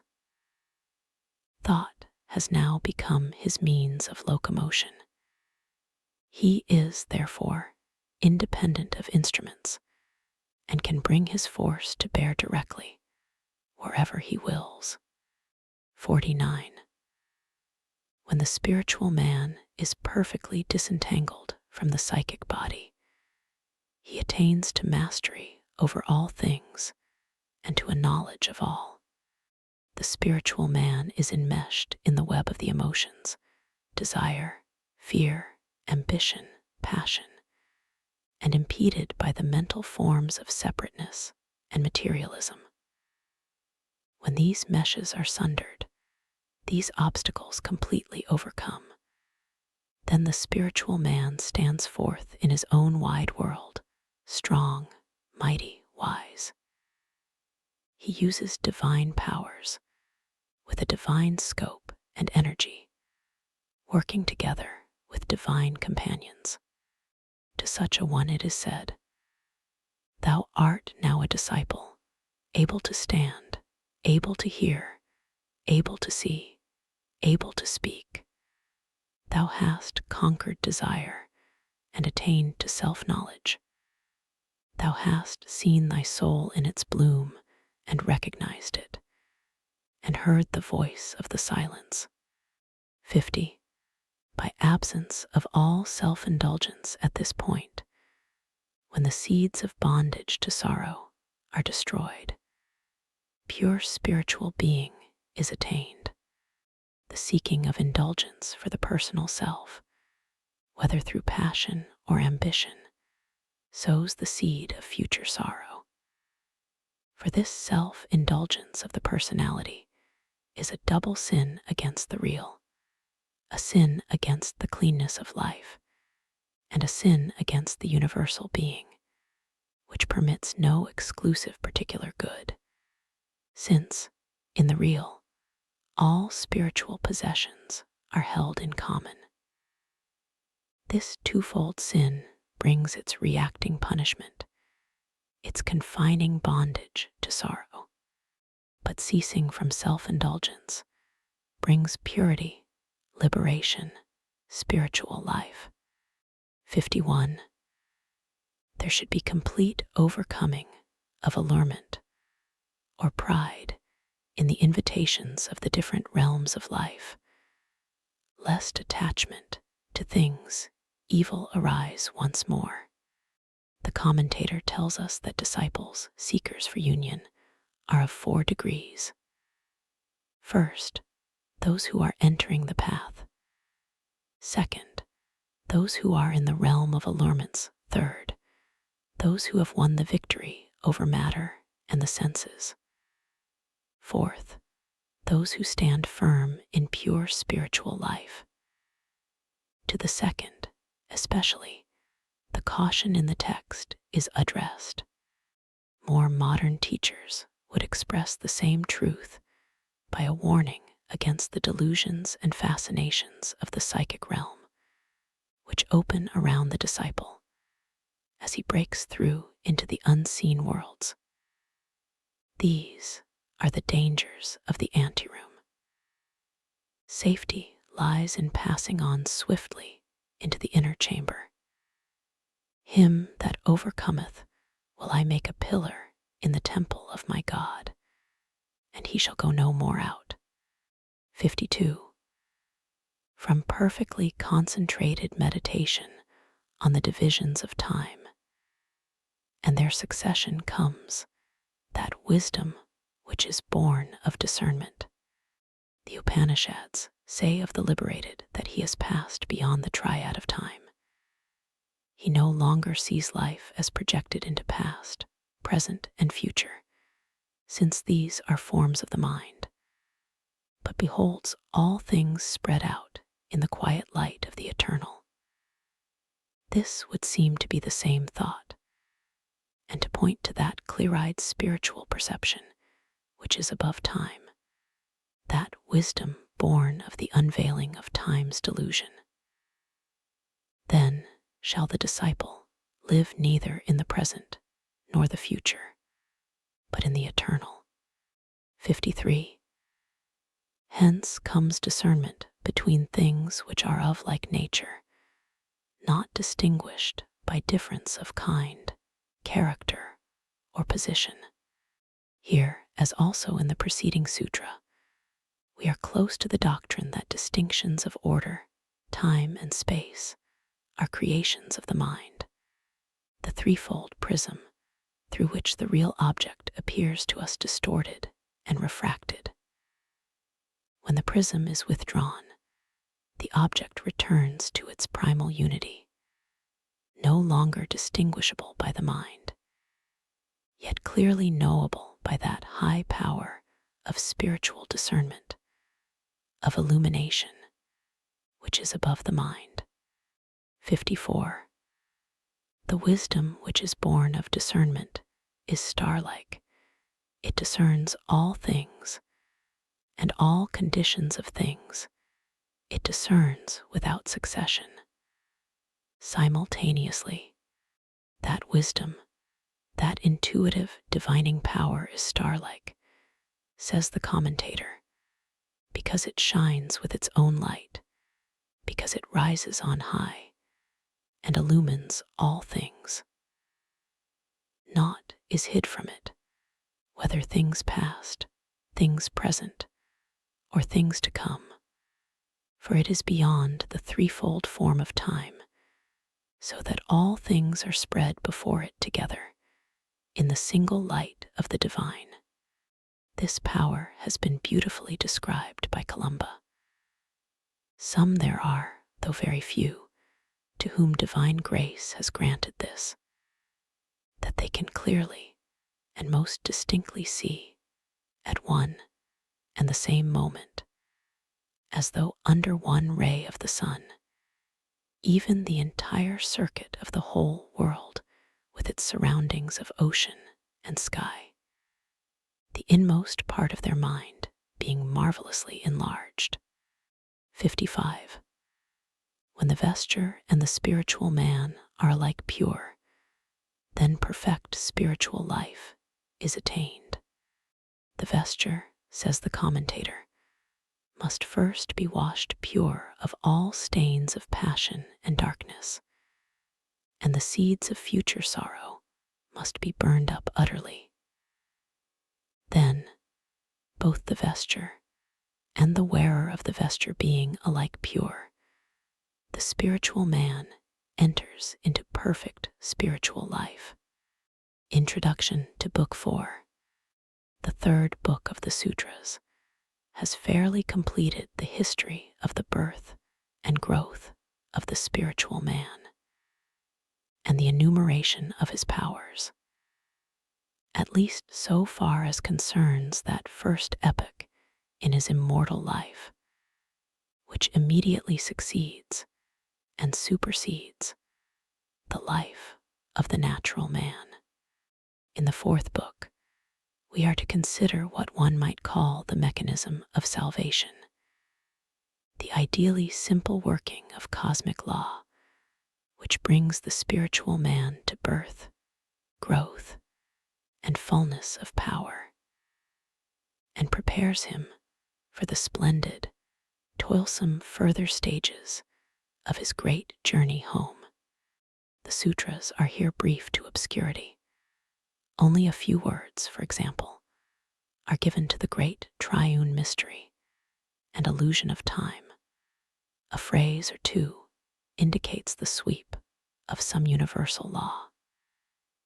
Yet it is hoped that, by keeping our eyes fixed on the spiritual man, remembering that he is the hero of the story, and that all that is written concerns him and his adventures, we may be able to find our way through this thicket of tangled words and keep in our hands the clue to the mystery.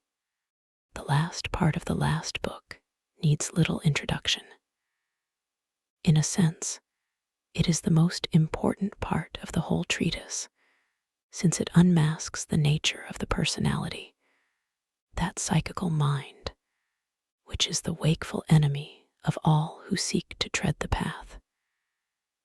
Even now, we can hear it whispering the doubt whether that can be a good path, which thus sets mind at defiance.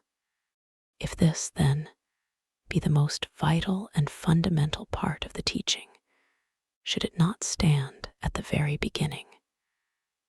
It may seem so at first, but had it stood there, we should not have comprehended it.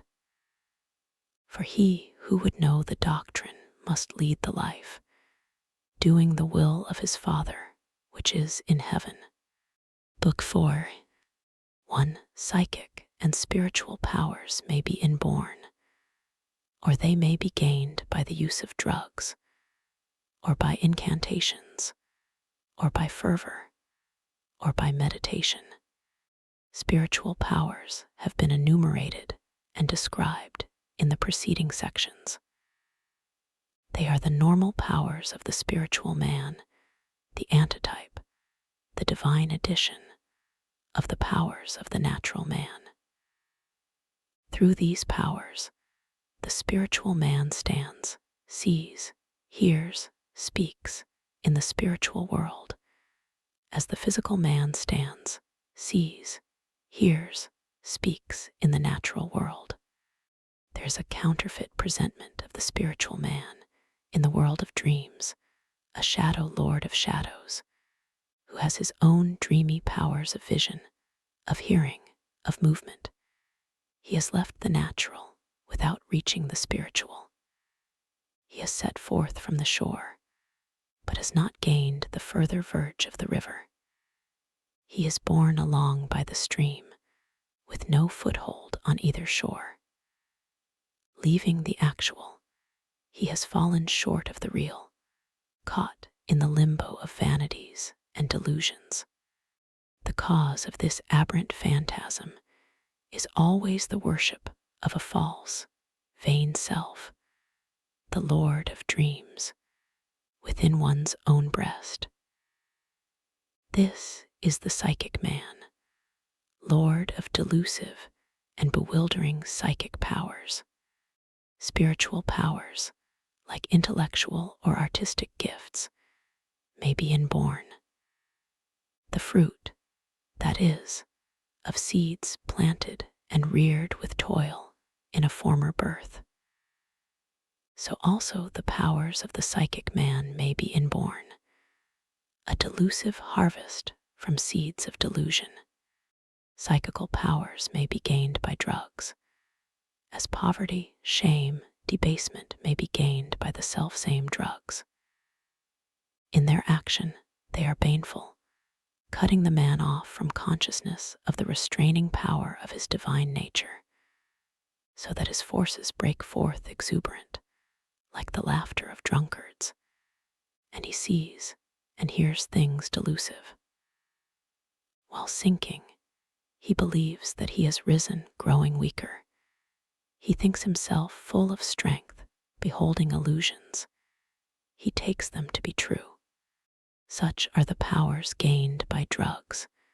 They are wholly psychic, since the real powers, the spiritual, can never be so gained.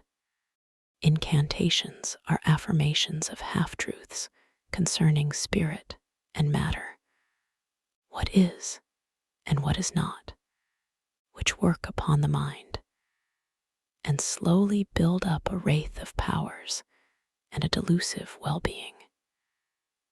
These, too, are of the psychic realm of dreams. Lastly, there are the true powers of the spiritual man, built up and realized in meditation through reverent obedience to spiritual law, to the pure conditions of being in the divine realm. 2. The transfer of powers from one venture to another comes through the flow of the natural creative forces. Here, if we can perceive it, is the whole secret of spiritual birth. Growth and life spiritual being, like all being, is but an expression of the self, of the inherent power and being of Atma. Inherent in the self are consciousness and will, which have, as their lordly heritage, the wide sweep of the universe throughout eternity. For the self is one with the eternal, and the consciousness of the self may make itself manifest as seeing, hearing, tasting, feeling, or whatsoever perceptive powers there may be. Just as the white sunlight may divide into many colored rays, so may the will of the self manifest itself in the uttering of words, or in handling, or in moving, and whatever powers of action there are throughout the 7 worlds. Where the self is, there will its powers be. It is but a question of the vesture through which these powers shall shine forth. And wherever the consciousness and desire of the ever-creative self are fixed, there will a vesture be built up. Where the heart is, there will the treasure be also, since through ages the desire of the self has been toward the natural world, wherein the self sought to mirror himself that he might know himself. Therefore, a vesture of natural elements came into being, through which blossomed forth the self's powers of perceiving and of will, the power to see, to hear, to speak, to walk, to handle. And when the self thus come to self-consciousness, and with it to a knowledge of his imprisonment, shall set his desire on the divine and real world, and raise his consciousness thereto, the spiritual vesture shall be built up for him there, with its expression of his inherent powers. Nor will migration thither be difficult for the self, since the divine is no strange or foreign land for him, but the house of his home, where he dwells from everlasting. 3. The apparent, immediate cause is not the true cause of the creative nature powers, but, like the husbandman in his field, it takes obstacles away. The husbandman tills his field, breaking up the clods of earth into fine mold, penetrable to air and rain. He sows his seed, carefully covering it, for fear of birds and the wind. He waters the seed-laden earth, turning the little rills from the irrigation tank, now this way and that, removing obstacles from the channels, until the even how of water vitalizes the whole field. And so the plants germinate and grow, first the blade, then the ear, then the full corn in the ear. But it is not the husbandman who makes them grow. It is, first, the miraculous plasmic power in the grain of seed, which brings forth after its kind. Then the alchemy of sunlight which, in presence of the green coloring matter of the leaves, gathers hydrogen from the water and carbon from the gases in the air and mingles them in the hydrocarbons of plant growth. And finally, the wholly occult vital powers of the plant itself, stored up through ages and flowing down from the primal sources of life. The husbandman but removes the obstacles. He plants and waters, but God gives the increase. So with the finer husbandman of diviner fields, he tills and sows, but the growth of the spiritual man comes through the surge and flow of divine, creative forces and powers. Here, again, God gives the increase. The divine self puts forth, for the manifestation of its powers, a new and finer vesture, the body of the spiritual man. For vestures of consciousness are built up in conformity with the Boston of the feeling of selfhood. The self, says a great teacher, in turn attaches itself to three vestures. First, to the physical body, then to the finer body, and thirdly, to the causal body. Finally, it stands forth radiant, luminous, joyous, as the self. When the self attributes itself to the physical body, there arise the states of bodily consciousness built up about the physical self. When the self, breaking through this first illusion, begins to see and feel itself in the finer body, to find selfhood there, then the states of consciousness of the finer body come into being. Or, to speak exactly, the finer body and its states of consciousness arise and grow together. But the self must not dwell permanently there. It must learn to find itself in the causal body, to build up the wide and luminous fields of consciousness that belong to that. Nor must it dwell forever there, for there remains the fourth state, the divine, with its own splendor and everlastingness. It is all a question of the states of consciousness, all a question of raising the sense of selfhood until it dwells forever in the eternal. 5. In the different fields of manifestation, the consciousness, though one, is the elective cause of many states of consciousness. Here is the splendid teaching of oneness that lies at the heart of the Eastern wisdom. Consciousness is ultimately one, everywhere and forever. The eternal, the Father, is the one self of all beings. And so, in each individual who is but a facet of that self, consciousness is one. Whether it breaks through as the dull fire of physical life, or the murky flame of the psychic and passional, or the radiance of the spiritual man, or the full glory of the divine, it is ever the light, naught but the light. The one consciousness is the effective cause of all states of consciousness on every plane. 6. Among states of consciousness, that which is born of contemplation is free from the seed of future sorrow. Where the consciousness breaks forth in the physical body and the full play of bodily life begins, its progression carries with it inevitable limitations.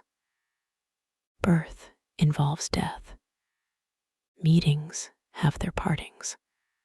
Hunger alternates with satiety. Age follows on the heels of youth. So do the states of consciousness run along the circle of birth and death. With the psychic, the alternation between prize and penalty is swifter. Hope has its shadow of fear, or it is no hope. Exclusive love is tortured by jealousy. Pleasure passes through deadness into pain. Pain's surcease brings pleasure back again. So here, too, the states of consciousness run their circle. In all psychic states, there is egotism, which indeed is the very essence of the psychic. And where there is egotism, there is ever the seed of future sorrow. Desire carries bondage in its womb. But where the pure spiritual consciousness begins, free from self and stain, the ancient law of retaliation ceases, the penalty of sorrow lapses, and is no more imposed. The soul now passes, no longer from sorrow to sorrow, but from glory to glory. Its growth and splendor have no limit. The good passes to better, best. 7. The works of followers after union make neither for bright pleasure nor for dark pain. The works of others make for pleasure or pain, or a mingling of these. The man of desire wins from his works the reward of pleasure, or incurs the penalty of pain, or, as so often happens in life, his guerdon, like the passionate mood of the lover, is part pleasure and part pain. Works done with self-seeking bear within them the seeds of future sorrow. Conversely, according to the proverb, present pain is future gain. But for him who has gone beyond desire, whose desire is set on the eternal, neither pain to be avoided nor pleasure to be gained inspires his work. He fears no hell and desires no heaven. His one desire is to know the will of the Father and finish his work. He comes directly in line with the divine will and works cleanly and immediately, without longing or fear.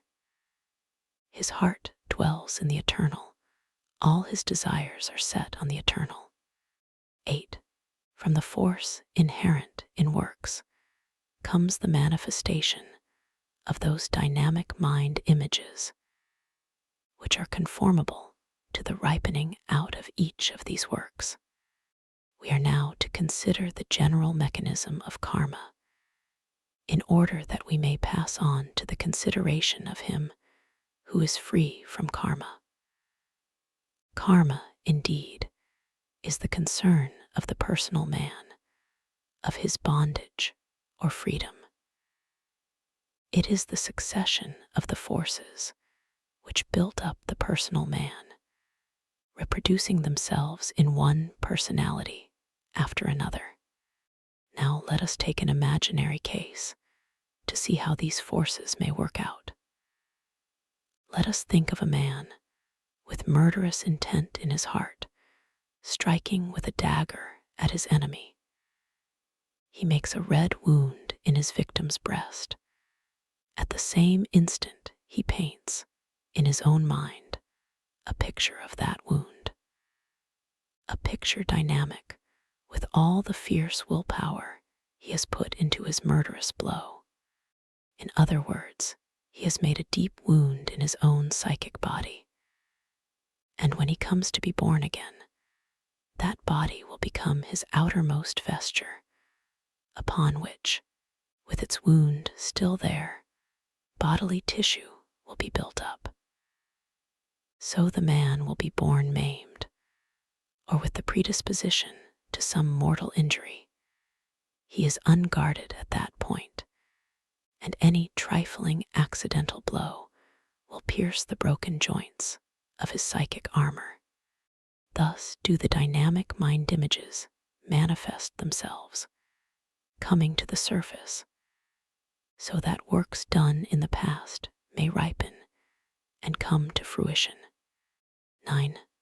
Works separated by different nature, or place, or time, are brought together by the correspondence between memory and dynamic impression. just as, in the ripening out of mind images into bodily conditions, the effect is brought about by the ray of creative force sent down by the self, somewhat as the light of the magic lantern projects the details of a picture on the screen, revealing the hidden and making secret things palpable and visible. So does this divine ray exercise a selective power on the dynamic mind images, bringing together into one day of life the seeds gathered from many days. The memory constantly exemplifies this power. A passage of poetry will call up in the mind like passages of many poets, read at different times. So a prayer may call up many prayers. In like manner, the same overruling selective power, which is a ray of the higher self, gathers together from different births and times, and places those mind images which are conformable and may be grouped in the frame of a single life or a single event. Through this grouping, visible bodily conditions or outward circumstances are brought about, and by these the soul is taught and trained, just as the dynamic mind images of desire ripen out in bodily conditions and circumstances. So the far more dynamic powers of aspiration, wherein the soul reaches toward the eternal, have their fruition in a finer world, building the vesture of the spiritual man. 10. The series of dynamic mind images is beginningless because desire is everlasting. The whole series of dynamic mind images, which make up the entire history of the personal man, is a part of the mechanism which the self employs to mirror itself in a reflection, to embody its powers in an outward form, to the end of self-expression, self-realization, self-knowledge. Therefore, the initial impulse behind these dynamic mind images comes from the self and is the descending ray of the self, so that it cannot be said that there is any first member of the series of images from which the rest arose. The impulse is beginningless, since it comes from the self, which is from everlasting. Desire is not to cease. It is to turn to the eternal, and so become aspiration. 11. Since the dynamic mind images are held together by impulses of desire, by the wish for personal reward, by the substratum of mental habit, by the support of outer things desired, therefore, when these cease, the self-reproduction of dynamic mind images ceases. We are still concerned with the personal life in its bodily vesture, and with the process whereby the forces which have upheld it are gradually transferred to the life of the spiritual man, and build up for him his finer vesture in a finer world. How is the current to be changed? How is the flow of self-reproductive mind images, which have built the conditions of life after life in this world of bondage, to be checked, that the time of imprisonment may come to an end, the day of liberation dawn? The answer is given in the sutra just translated. The driving force is withdrawn and directed to the upbuilding of the spiritual body. When the building impulses and forces are withdrawn, the tendency to manifest a new psychical body, a new body of bondage, ceases with them. 12. The difference between that which is past and that which is not yet come, according to their natures, depends on the difference of phase of their properties. Here we come to a high and difficult matter, which has always been held to be of great moment in the Eastern wisdom. The thought that the division of time into past, present, and future is, in great measure, an illusion, that past, present, future all dwell together in the eternal now.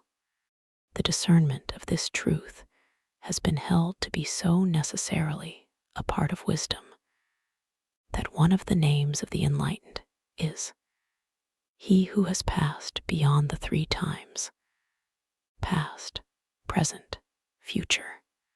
So the Western master said, before Abraham was, I am, and again, I am with you always, unto the end of the world, using the eternal present for past and future alike.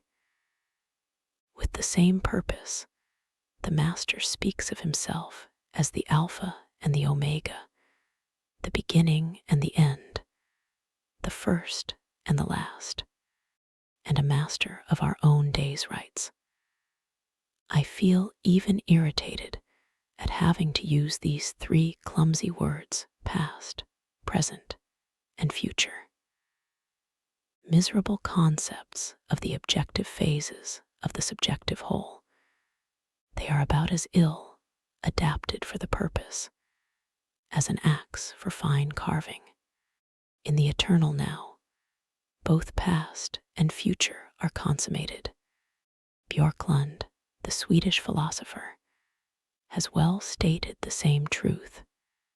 Neither past nor future can exist to God. He lives undividedly, without limitations, and needs not, as man, to plot out his existence in a series of moments. Eternity, then, is not identical with unending time. It is a different form of existence, related to time as the perfect to the imperfect. Man, as an entity for himself, must have the natural limitations for the part. Conceived by God, man is eternal in the divine sense, but conceived by himself, man's eternal life is clothed in the limitations we call time. The eternal is a constant present, without beginning or end, without past or future. 13. These properties, whether manifest or latent, are of the nature of the three potencies. The three potencies are the three manifested modifications of the one primal material, which stands opposite to perceiving consciousness. These three potencies are called substance, force, darkness, or viewed rather for their moral coloring, goodness, passion, inertness. Every material manifestation is a projection of substance into the empty space of darkness. Every mental state is either good or passional or inert. So whether subjective or objective, latent or manifest, all things that present themselves to the perceiving consciousness are compounded of these three. This is a fundamental doctrine of the Sankhya system. 14. The external manifestation of an object takes place when the transformations are in the same phase. We should be inclined to express the same law by saying, for example, that a sound is audible when it consists of vibrations within the compass of the auditory nerve, that an object is visible when either directly or by reflection it sends forth luminiferous vibrations within the compass of the retina and the optic nerve. Vibrations below or above that compass make no impression at all, and the object remains invisible. As, for example, a kettle of boiling water in a dark room. Though the kettle is sending forth heat vibrations closely akin to light. So, when the vibrations of the object and those of the perceptive power are in the same phase, the external manifestation of the object takes place. There seems to be a further suggestion that the appearance of an object in the present, or its remaining hid in the past or future, is likewise a question of phase. And just as the range of vibrations perceived might be increased by the development of finer senses, so the perception of things past and things to come may be easy from a higher point of view. 15. The paths of material things and of states of consciousness are distinct, as is manifest from the fact that the same object may produce different impressions in different minds, having shown that our bodily condition and circumstances depend on karma, while karma depends on perception and will. The sage recognizes the fact that from this may be drawn the false deduction that material things are in no wise different from states of mind. The same thought has occurred and still occurs to all philosophers, and by various reasonings, they all come to the same wise conclusion, that the material world is not made by the mood of any human mind, but is rather the manifestation of the totality of invisible being, whether we call this Mahat with the ancients or ether with the moderns. 16. Nor do material objects depend upon a single mind, for how could they remain objective to others if that mind ceased to think of them? This is but a further development of the thought of the preceding sutra, carrying on the thought that, while the universe is spiritual, yet its material expression is ordered, consistent, ruled by law, not subject to the whims or affirmations of a single mind. Unwelcome material things may be escaped by spiritual growth, by rising to a realm above them, and not by denying their existence on their own plane, so that our system is neither materialistic nor idealistic in the extreme sense, but rather intuitional and spiritual, holding that matter is the manifestation of spirit as a whole, a reflection or externalization of spirit, and like spirit, everywhere obedient to law. The path of liberation is not through denial of matter, but through denial of the wills of self, through obedience, and that aspiration which builds the vesture of the spiritual man. 17. An object is perceived or not perceived according as the mind is, or is not, tinged with the color of the object. The simplest manifestation of this is the matter of attention. Our minds apprehend what they wish to apprehend, all else passes unnoticed. Or, on the other hand, we perceive what we resent, as, for example, the noise of a passing train, while others, used to the sound, do not notice it at all. But the deeper meaning is that out of the vast totality of objects ever present in the universe, the mind perceives only those which conform to the hue of its karma. The rest remain unseen, even though close at hand. This spiritual law has been well expressed by Emerson. Through solidest eternal things, the man finds his road as if they did not subsist, and does not once suspect their being. As soon as he needs a new object, suddenly he beholds it, and no longer attempts to pass through it, but takes another way. When he has exhausted for the time the nourishment to be drawn from any one person or thing, that object is withdrawn from his observation, and though still in his immediate neighborhood, he does not suspect its presence. Nothing is dead. Men feign themselves dead and endure mock funerals and mournful obituaries, and there they stand looking out of the window, sound and well, in some new and strange disguise. Jesus is not dead. He is very well alive. Nor John, nor Paul, nor Mahomet, nor Aristotle. At times we believe we have seen them all, and could easily tell the names under which they go. 18. The movements of the psychic nature are perpetually objects of perception, since the spiritual man, who is the lord of them, remains unchanging. Here is teaching of the utmost import, both for understanding and for practice.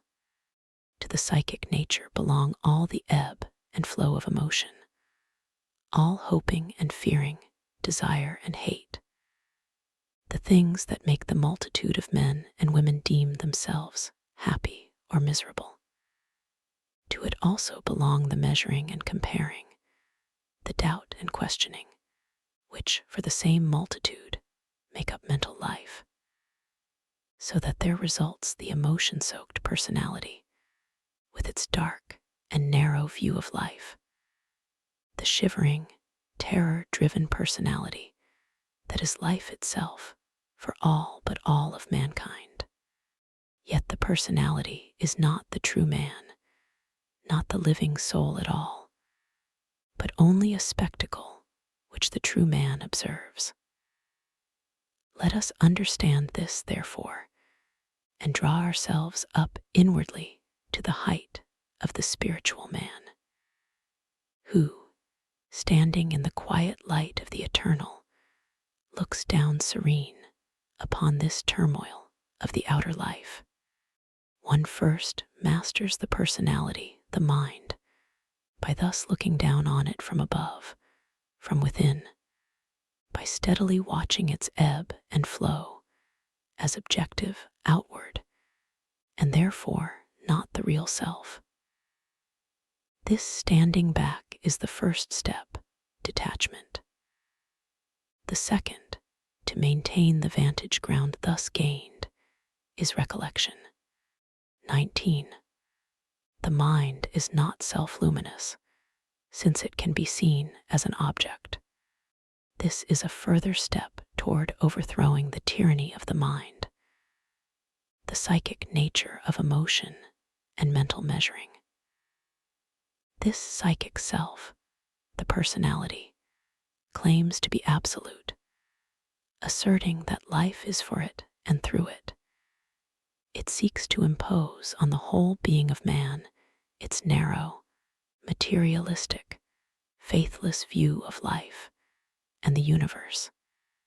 It would clip the wings of the soaring soul, but the soul dethrones the tyrant by perceiving and steadily affirming that the psychic self is no true self at all, not self-luminous, but only an object of observation, watched by the serene eyes of the spiritual man.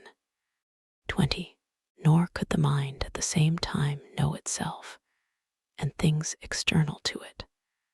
The truth is that the mind knows neither external things nor itself. Its measuring and analyzing, its hoping and fearing, hating and desiring, never give it a true measure of life, nor any sense of real values.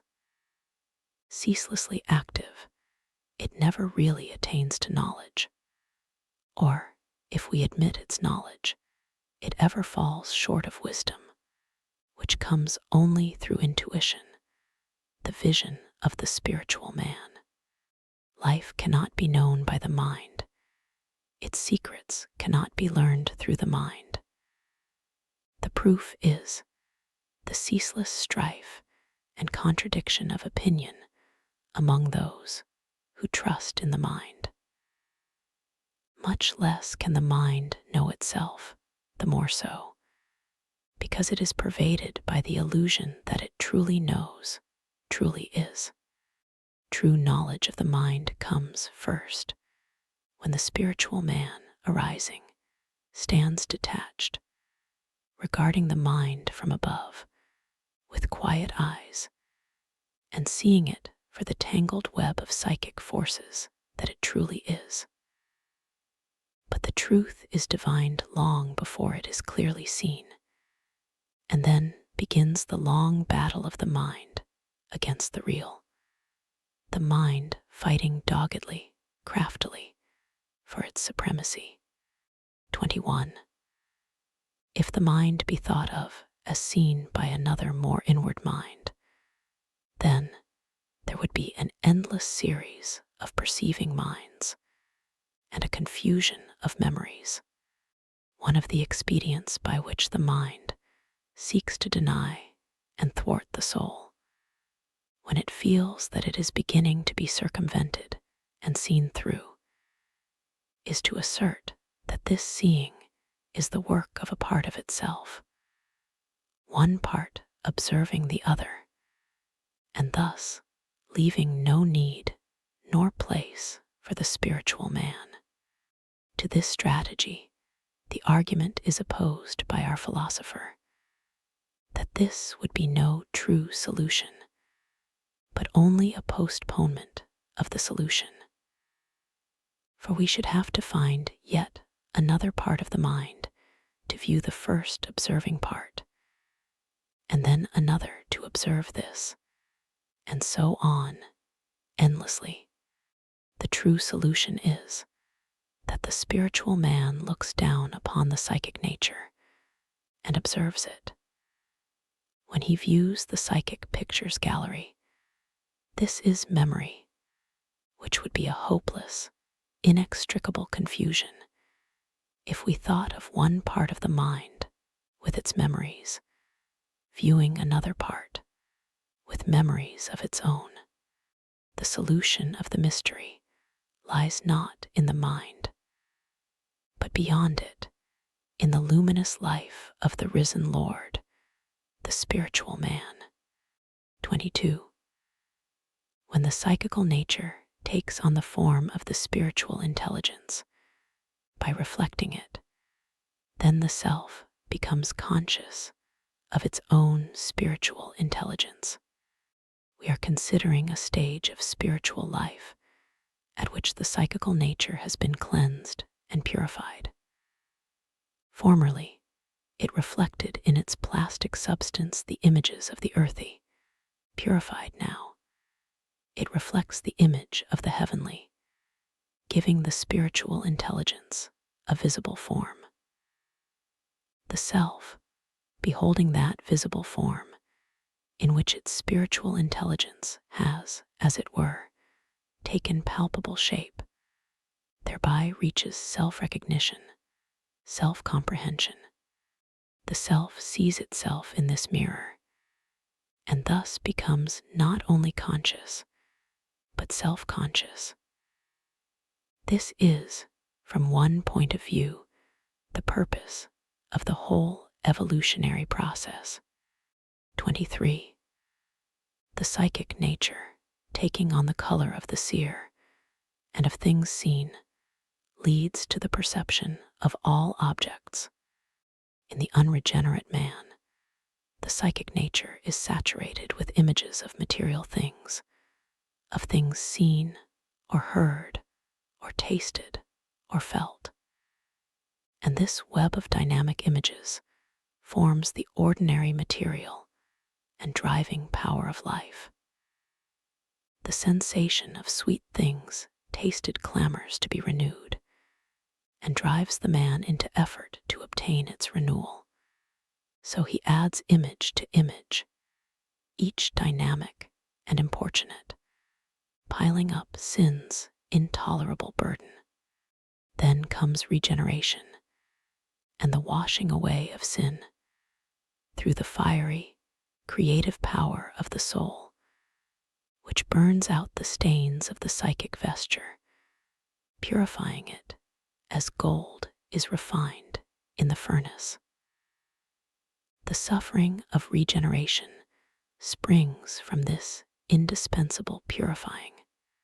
Then the psychic vesture begins to take on the color of the soul, no longer stained, but suffused with golden light, and the man regenerate gleams with the radiance of eternity.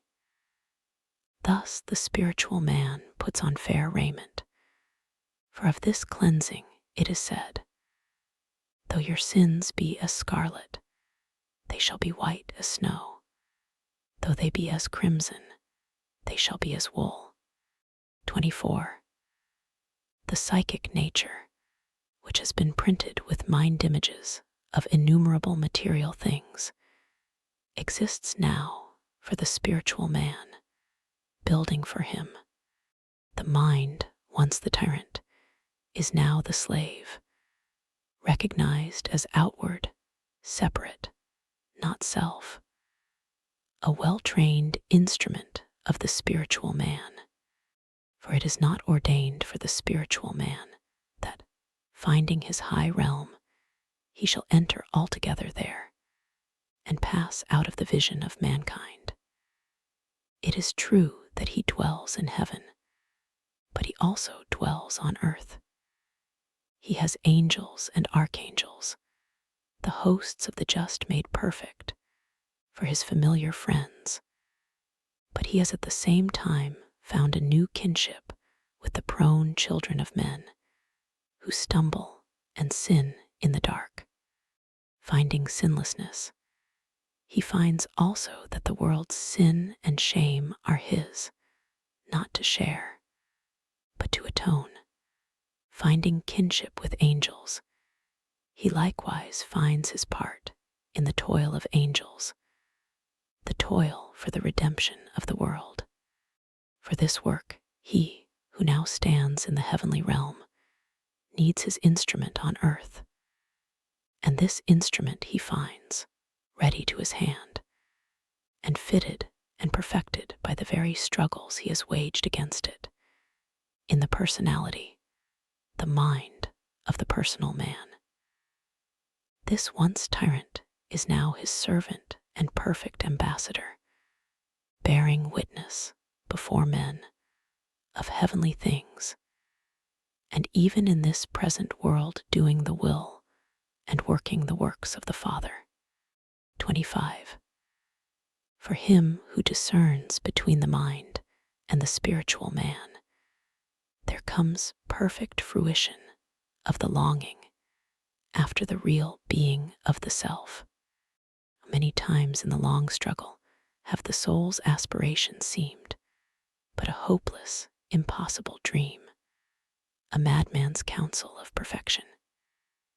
Yet every finest, most impossible aspiration shall be realized, and 10 times more than realized, once the long, arduous fight against the mind, and the mind's worldview is won.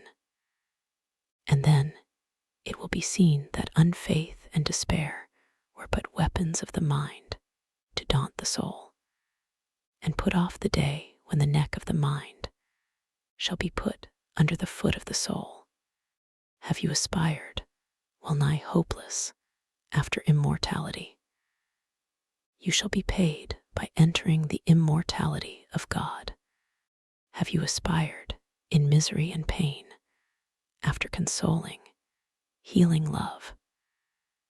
You shall be made a dispenser of the divine love of God himself to weary souls. Have you sought ardently, in your day of feebleness, after power? You shall wield power immortal, infinite, with God working the works of God. Have you, in lonely darkness, longed for companionship and consolation? You shall have angels and archangels for your friends, and all the immortal hosts of the dawn. These are the fruits of victory. Therefore, overcome. These are the prizes of regeneration. Therefore, die to self, that you may rise again to God. 26. Thereafter, the whole personal being bends toward illumination, toward eternal life. This is part of the secret of the soul, that salvation means not merely that a soul shall be cleansed and raised to heaven, but that the whole realm of the natural powers shall be redeemed, building up, even in this present world, the kingly figure of the spiritual man.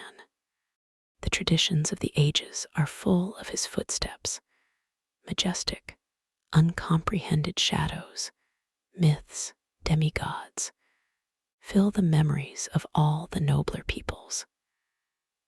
But the time cometh when he shall be known, no longer demigod, nor myth, nor shadow, but the ever-present Redeemer, working amid men for the life and cleansing of all souls. 27. In the internals of the batik, other thoughts will arise through the impressions of the dynamic mind images. The battle is long and arduous. Let there be no mistake as to that. Go not forth to this battle without counting the cost. Ages have gone to the strengthening of the foe. Ages of conflict must be spent, ere the foe, wholly conquered, becomes the servant, the soul's minister to mankind. And from these long past ages, in hours when the contest flags, will come new foes, mind-born children springing up to fight for mind, reinforcements coming from forgotten years, forgotten lives. For once this conflict is begun, it can be ended only by sweeping victory and unconditional, unreserved surrender of the vanquished. 28. These are to be overcome as it was taught that hindrances should be overcome. These new enemies and fears are to be overcome by ceaselessly renewing the fight, by a steadfast, dogged persistence, whether in victory or defeat, which shall put the stubbornness of the rocks to shame. For the soul is older than all things and invincible. It is of the very nature of the soul to be unconquerable. Therefore fight on, undaunted, knowing that the spiritual will, once awakened, shall, through the effort of the contest, come to its full strength. That ground gained can be held permanently. That great as is the dead weight of the adversary, it is yet measurable, while the warrior who fights for you, for whom you fight, is in might, immeasurable, invincible, everlasting. 29. He who, after he has attained, is wholly free from self, reaches the essence of all that can be known, gathered together like a cloud. This is the true spiritual consciousness. It has been said that, at the beginning of the way, we must kill out ambition, the great curse, the giant weed which grows as strongly in the heart of the devoted disciple as in the man of desire. The remedy is sacrifice of self, obedience, humility, that purity of heart which gives the vision of God. Thereafter, he who has attained is wrapped about with the essence of all that can be known, as with a cloud. He has that perfect illumination which is the true spiritual consciousness. Through obedience to the will of God, he comes into oneness of being with God. He is initiated into God's view of the universe, seeing all life as God sees it. 30. Thereon comes surcease from sorrow and the burden of toil. Such a one, it is said, is free from the bond of karma, from the burden of toil, from that debt to works which comes from works done in self-love and desire. Free from self-will, he is free from sorrow too, for sorrow comes from the fight of self-will against the divine will, through the correcting stress of the divine will, which seeks to counteract the evil wrought by disobedience. When the conflict with the divine will ceases, then sorrow ceases, and he who has grown into obedience thereby enters into joy. 31.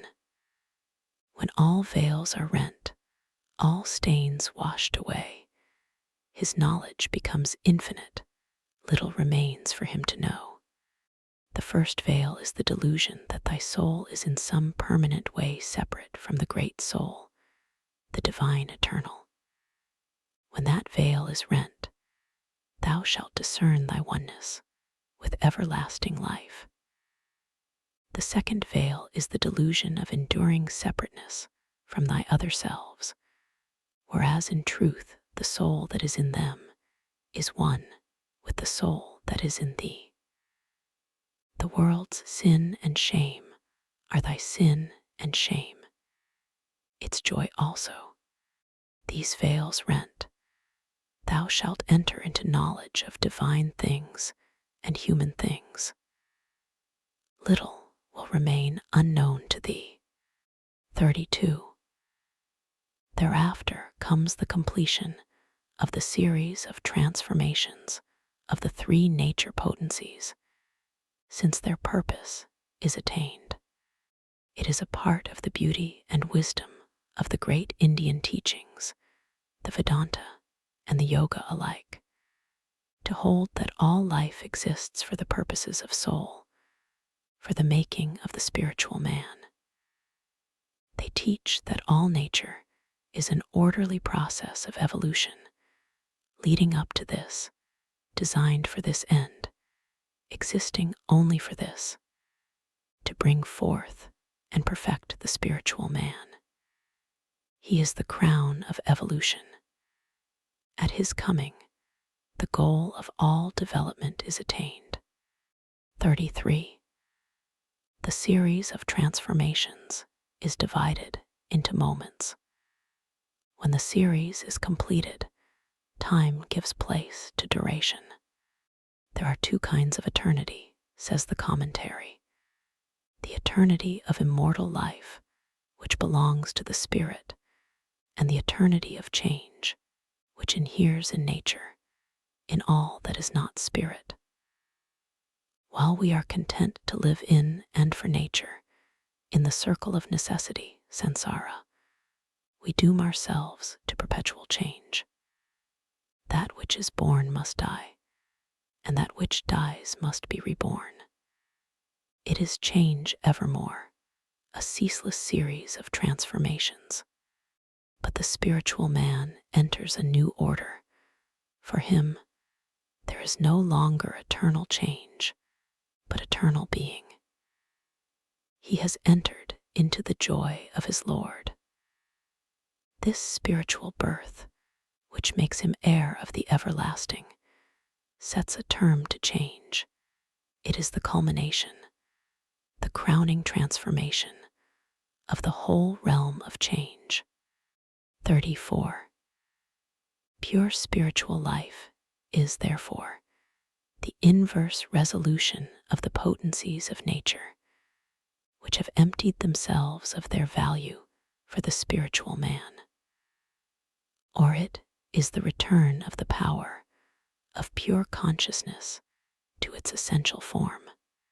Here we have a splendid generalization, in which our wise philosopher finally reconciles the naturalists and the idealists, expressing the crown and end of his teaching, first in the terms of the naturalist, and then in the terms of the idealist.